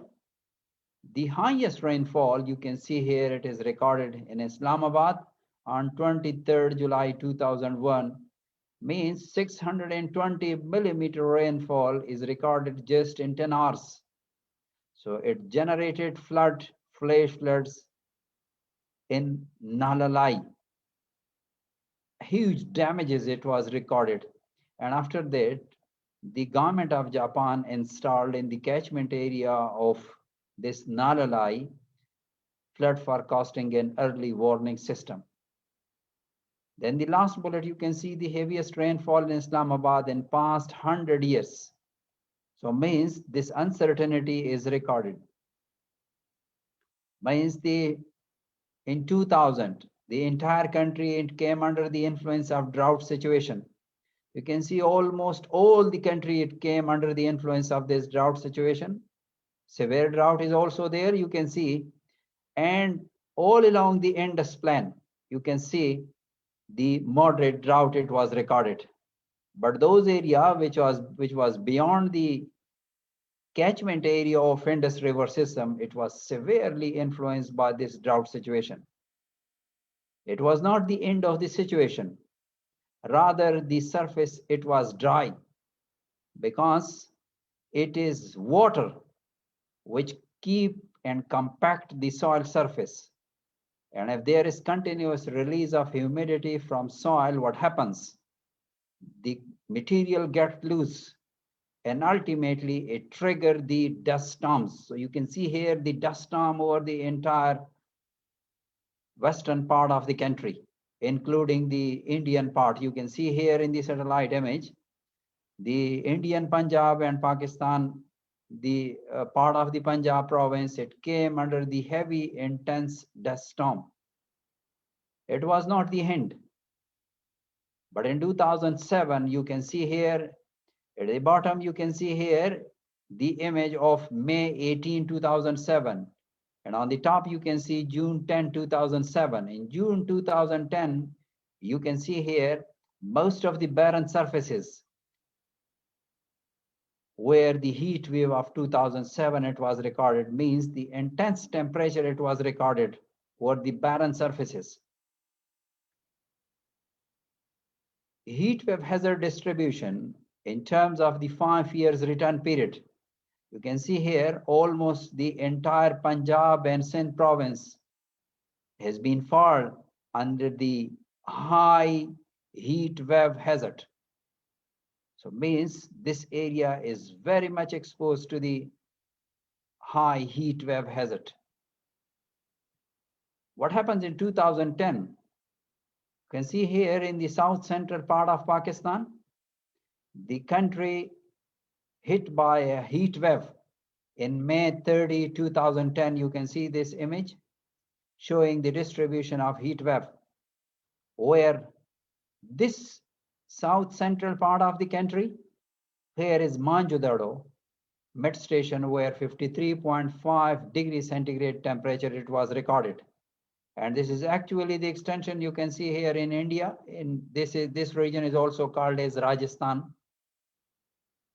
So the ever highest temperature it was recorded, and the fourth highest in the world after Al Azizia, 57 degrees centigrade, in Libya, Death Valley, USA, 56, and then Terezue, 54 degrees centigrade, means very much close to 54 degrees Celsius, which was recorded in Israel in 1942.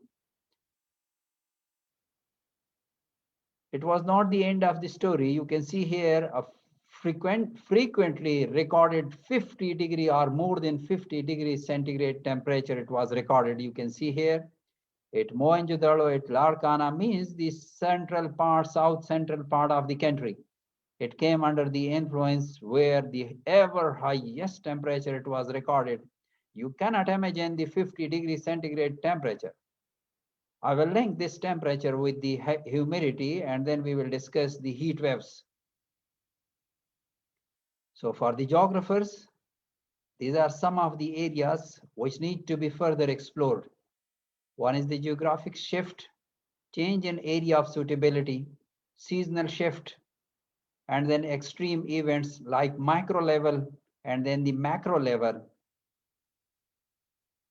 So what happened in these areas?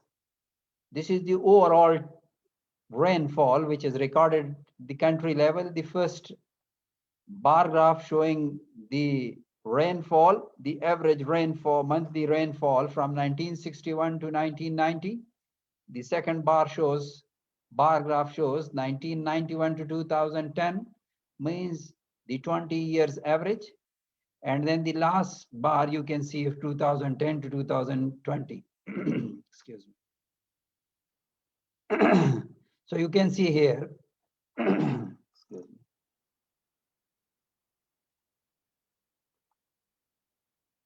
So you can see here, two extremes are there. One is the winter rainfall, which we receive from the western disturbances. Another tall bars you can see during the monsoon period. So what happens with these periods? You can see here. One, the first one, if you look at to the middle graph, is a dry towards wet. And then at the second and the third bar, you can see wet, more wettest period. And then dry to driest, and this drier to driest. So you can see here, things are changing. The climate, the rainfall pattern is changing. Now I am slowly and gradually switching over to the heat waves. You can see the Karachi, the area, the built up area of 2000, then 2005, and then 2010. And then the last image, you can see the area, urban expansion in Karachi. You can see how rapidly it is expanding. This you can see here. The first line is very rapid and straight. It is the urban population. But if you look into the area graph, it is almost straight since 1998, because the area is limited, but the population is increasing day by day. It put pressure on the land resources. And obviously, things are proceeding towards the vertical developments. Obviously, it will have serious implications on high population densities, pressure on the existing resources, and pressure on the coastal hazards and coastal environment. Another part of the anomaly with respect to the Karachi, anomaly of mean maximum temperature. Since 1945 to 2005, there is gradual rise in the mean maximum temperature of Karachi. And the scientists attribute this change, this rising trend in temperature, particularly in Karachi, to the increasing population and rising trend in the population growth rate and increasing the soil surfaces. Now coming to the last part of the presentation, that is the extreme heat wave events. An extreme heat wave event is characterized by weather that is substantially hotter and are more humid for a particular location or at a particular time. So two things are important in heat waves. One is hotter climate, and the second one is the humid. These two components contribute to the heat waves and the heat strokes. I will explain it. Worldwide, several thousand people die each year from heat stress. Most deaths occur in cities, and that is attributed to the urban heat islands. 10 deadliest heat waves that hit different regions of the world. Europe, you can see here, in 2003, 71,000 people died due to the European heat wave. Russia 2010, only in Russia 2010. It is the same heat waves which also moved towards Pakistan, and it brought radical changes in Pakistan. Then Europe 2006, 3,418. India 1998, you can see in India 2015. This 2015 heat wave in Pakistan, it was terrible. You can see here 2,000 people died due to this heat wave in Pakistan. So you can see other countries and their share in the mortality. Extreme heat waves in different part of the world. You can see the maps of the Iberian Peninsula and the Central Europe, and similarly the hospitals of France during the heat wave. And then the Russia, you can see here in the bottom right. Heat mortality rate in comparing the two cities, that is the New York and Shanghai. So you can see both the cities and their mortality rates with respect to the heat strokes. What are the drivers? One, that is the climate change. Second one is the urbanization. The third one is the demographic changes. These are some of the major triggering factors for the heat waves, heat strokes, and heat drivers. Now my heat waves component is particularly focused on the humidity. I need your attention now.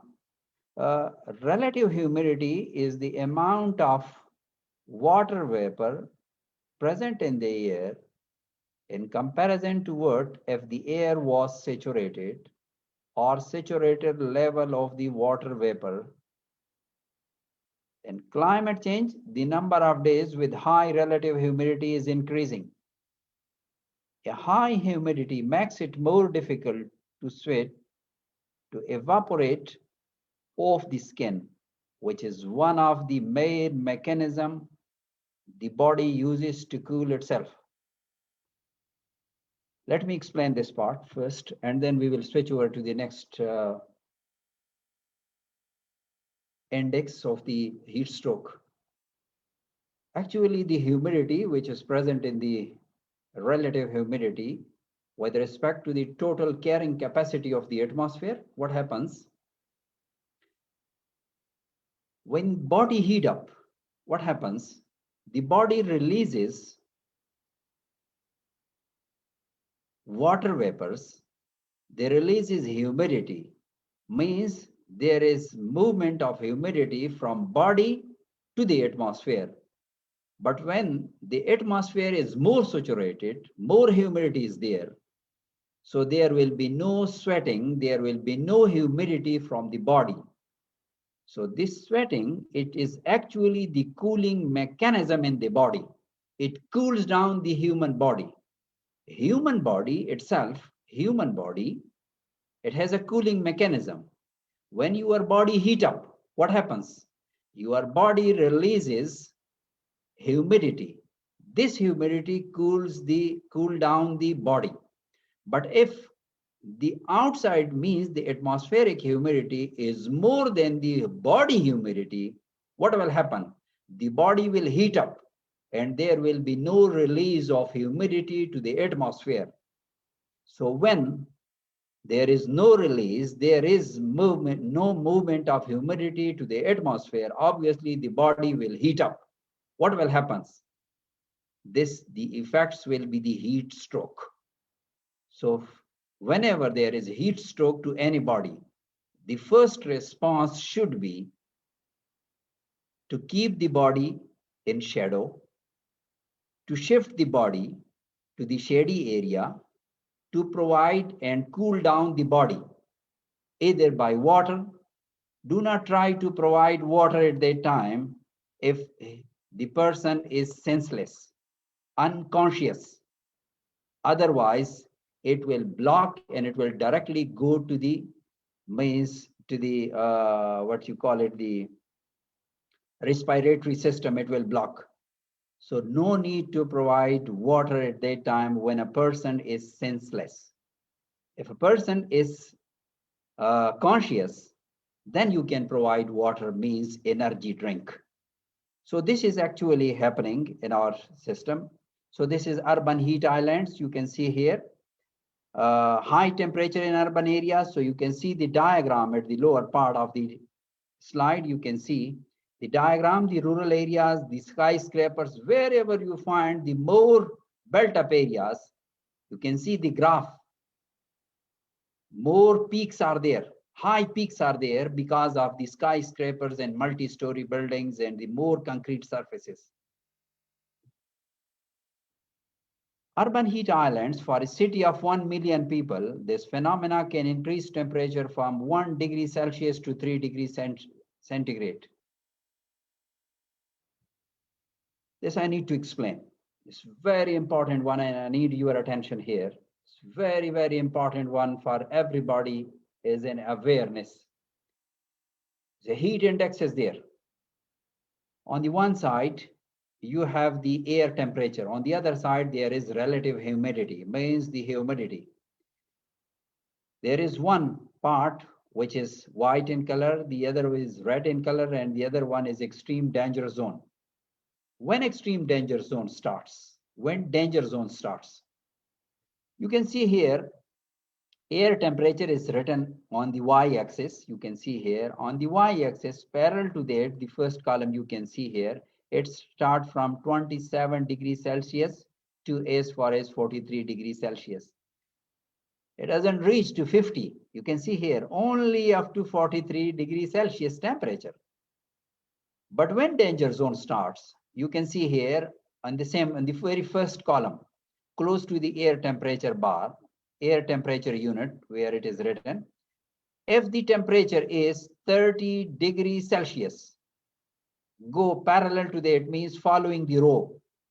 30, 29, 31, 31, 31, 32, and finally, you have 41.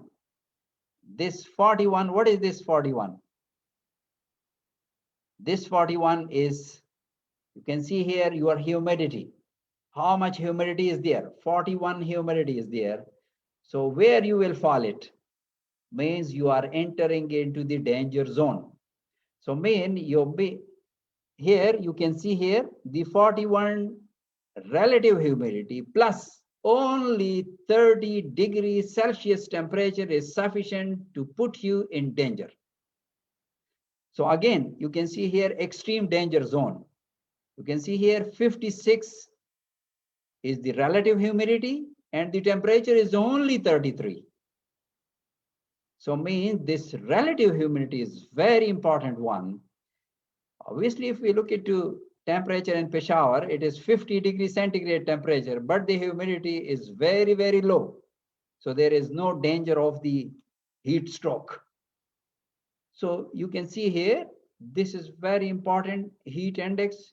Just whenever you receive the information from the meteorological station that this is the temperature and this is the relative humidity, then go directly to this index and check whether you are in a danger period or you are in a means in an extreme danger situation. So it's very important one. The second last slide, you can see here Karachi, you can see here heat wave 2015. On 22nd June, the hottest day in Karachi were 45 degrees Celsius with humidity 46%. Means 45 and 46. If you go back, means 45 degree and 46. If you go back, it is already an extreme danger situation. So I mean this situation that hit the Karachi in 2015. You can see here, the triggering factors are also there. And these are some of the weather radar station already installed by the Pakistan Meteorology Department at different part of the country. Is the last slide. Thank you very much, and thank you for your time, and thank you for your precious time. Thank you. Thank you so much, Dr. Ataur Rahman. We are highly obliged to you for sharing a very valuable presentation with us, which dealt with the topic of extreme weather events, heat waves, and the changing climate. Your presentation made us understand the relationship of relative humidity with the temperature. And I must admit, for the very first time, I have understood it completely. So that's a compliment for you. Thank you.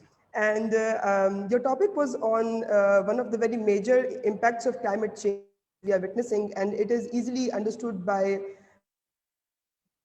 and even experienced by a common country. So it was very apt and very informative, and we learned a lot from your presentation today, sir. Thank you very much. There are lots of questions popping up because the students can understand and relate to this very easily. So I would be asking a few of the questions, which seem to be quite significant. Sayyid Adnan Bukhari wants to ask if life is possible without greenhouse effect. Hello. Yes, sir, we can hear you. No, it's not possible otherwise because it works as a blanket. It retains this longer wavelength energy. Otherwise, there would have been no retaining system in the atmosphere. It is these greenhouse gases which make a blanket, which return back this longer wavelength to the Earth's surface. And it increases the temperature, which is very much feasible for the life. Otherwise, this longer wavelength, it will directly enter into the space. And there would have been extreme cold temperature during night, means the freezing temperature during night, and boiling temperature during day, if there would have been no greenhouse layer or greenhouse effects over the Earth's surface. But increasing the greenhouse gases, it has an adverse impact because a little energy which was entered into the space back, even that energy is returned back to the Earth's surface and it increases the temperature of the Earth. Thank you. Yes, sir, very well explained.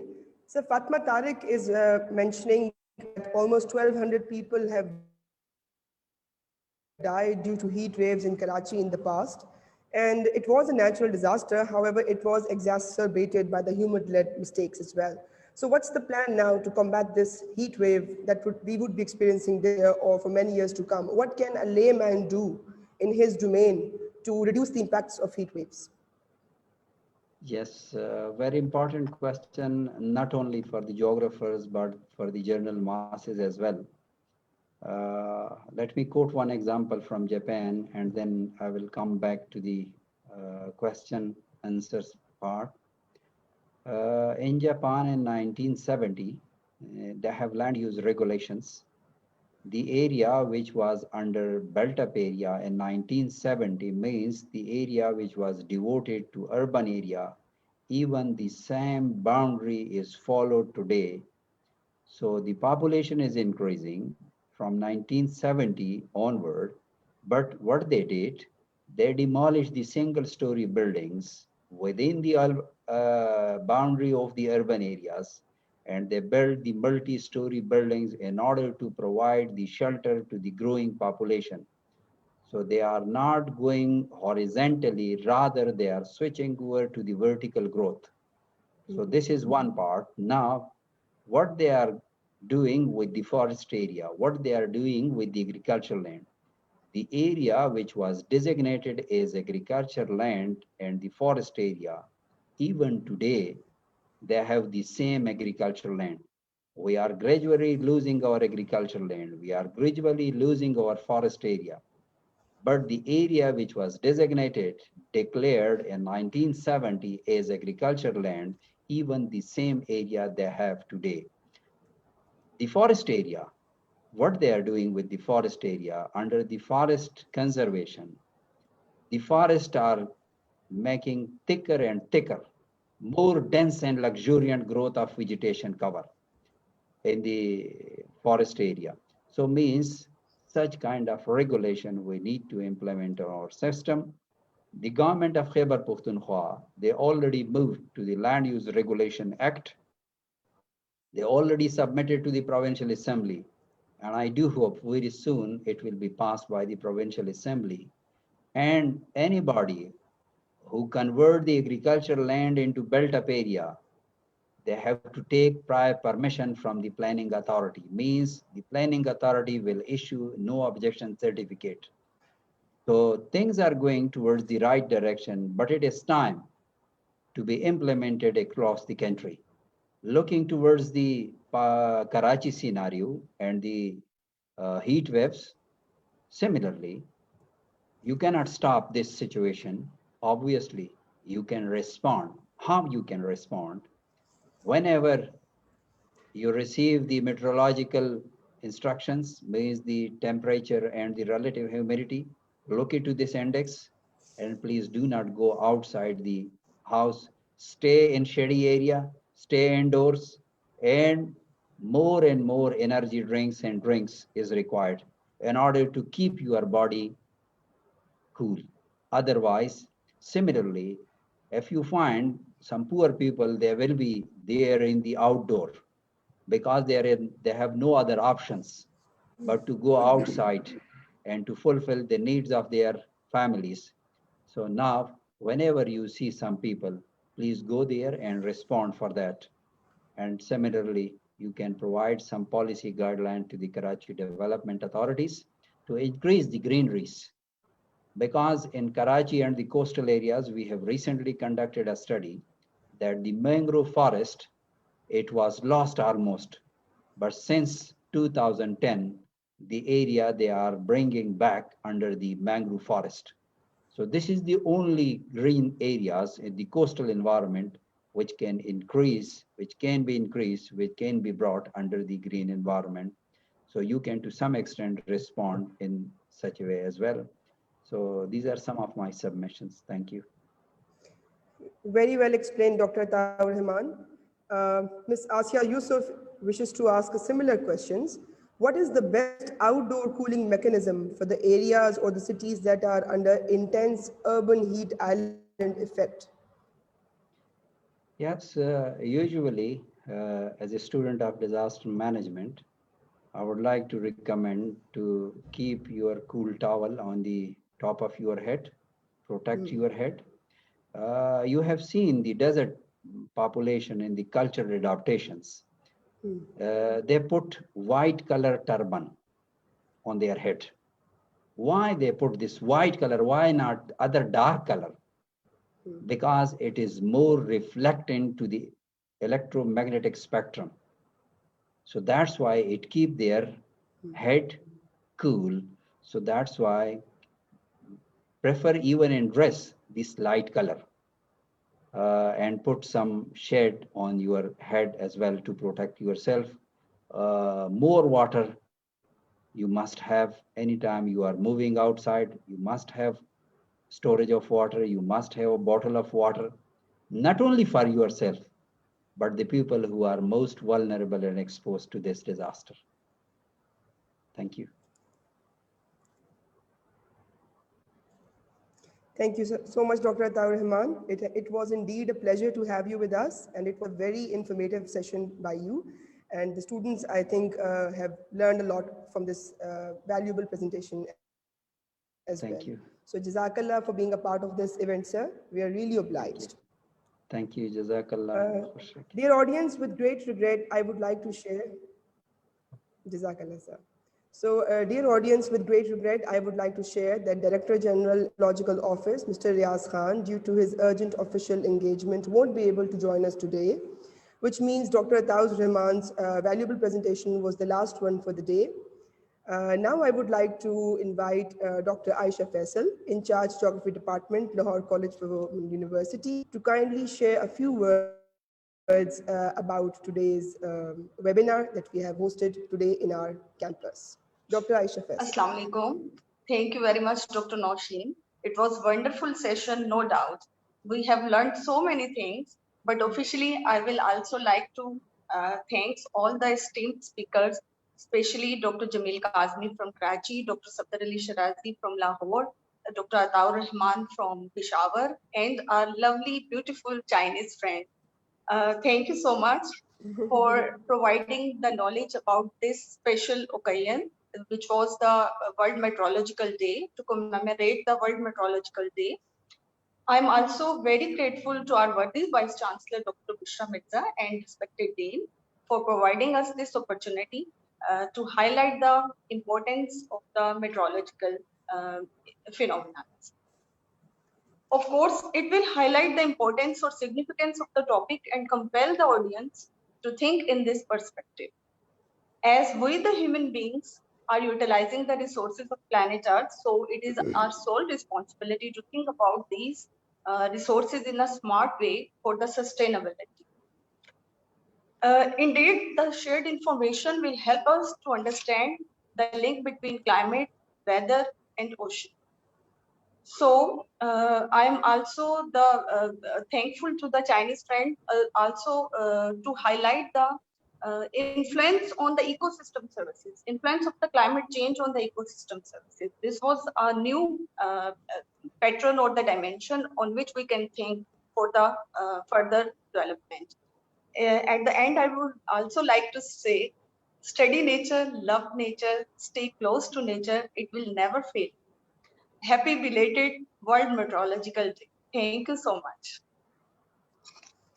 Thank you so much, Dr. Aisha, for your lovely message, and the ending was beautiful. And together, we all geographers can make a change to create awareness in the world, and our students are our future, and it's our duty to together keep on providing knowledge to them and learn from them to make our planet a better world to live in. Now I would like to invite Dr. Sahar Zia, in charge of Geography Society, to share her views regarding today's event and to present the final vote of thanks. And it's Allah Hafiz from my side. Thank you so much for being a lovely audience. And once again, I would like to thank the presenters, Dr. Jamil Kazmi, Dr. Safdar Ali Shirazi, Dr. Ataur Rahman, and Ms. Huiting Lu from China for being with us today and for making our event a successful one. Thank you. Allah Hafiz. Yes, Dr. Sahar Zia. Thank you so much, Dr. Nosheen. So I believe that all of you have well done through the last 2 hours, and it is my great pleasure that you had fruitful discussion, though. I think 2 hours are not enough. In this session, Geographical Society tried to commemorate World Meteorological 2021 theme, the ocean over climate and weather. I learned from a very basics to advanced facts related to climate change awareness. And therefore, on behalf of Geographical Society, I pay my gratitude to my in charge, Dr. Aisha Faisal, who provided us this opportunity and helped us to set up this session, and our a moderator, Dr. Nosheen, for today, who excellently conduct this session for society, being a climate activist person of the department, and create this awareness that every person on this earth has the power to change the world. And climate change is not just about carbon dioxide levels and melting polar ice caps.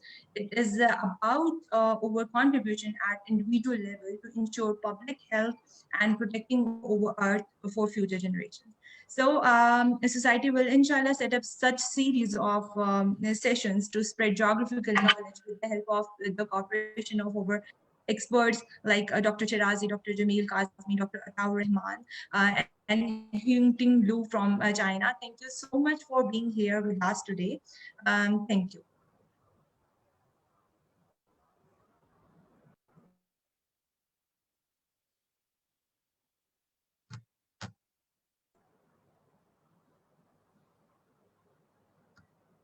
This is the formal ending of the session. Sir Ahmed, you can now stop. We can leave the meeting. Thank you, Jazakallah.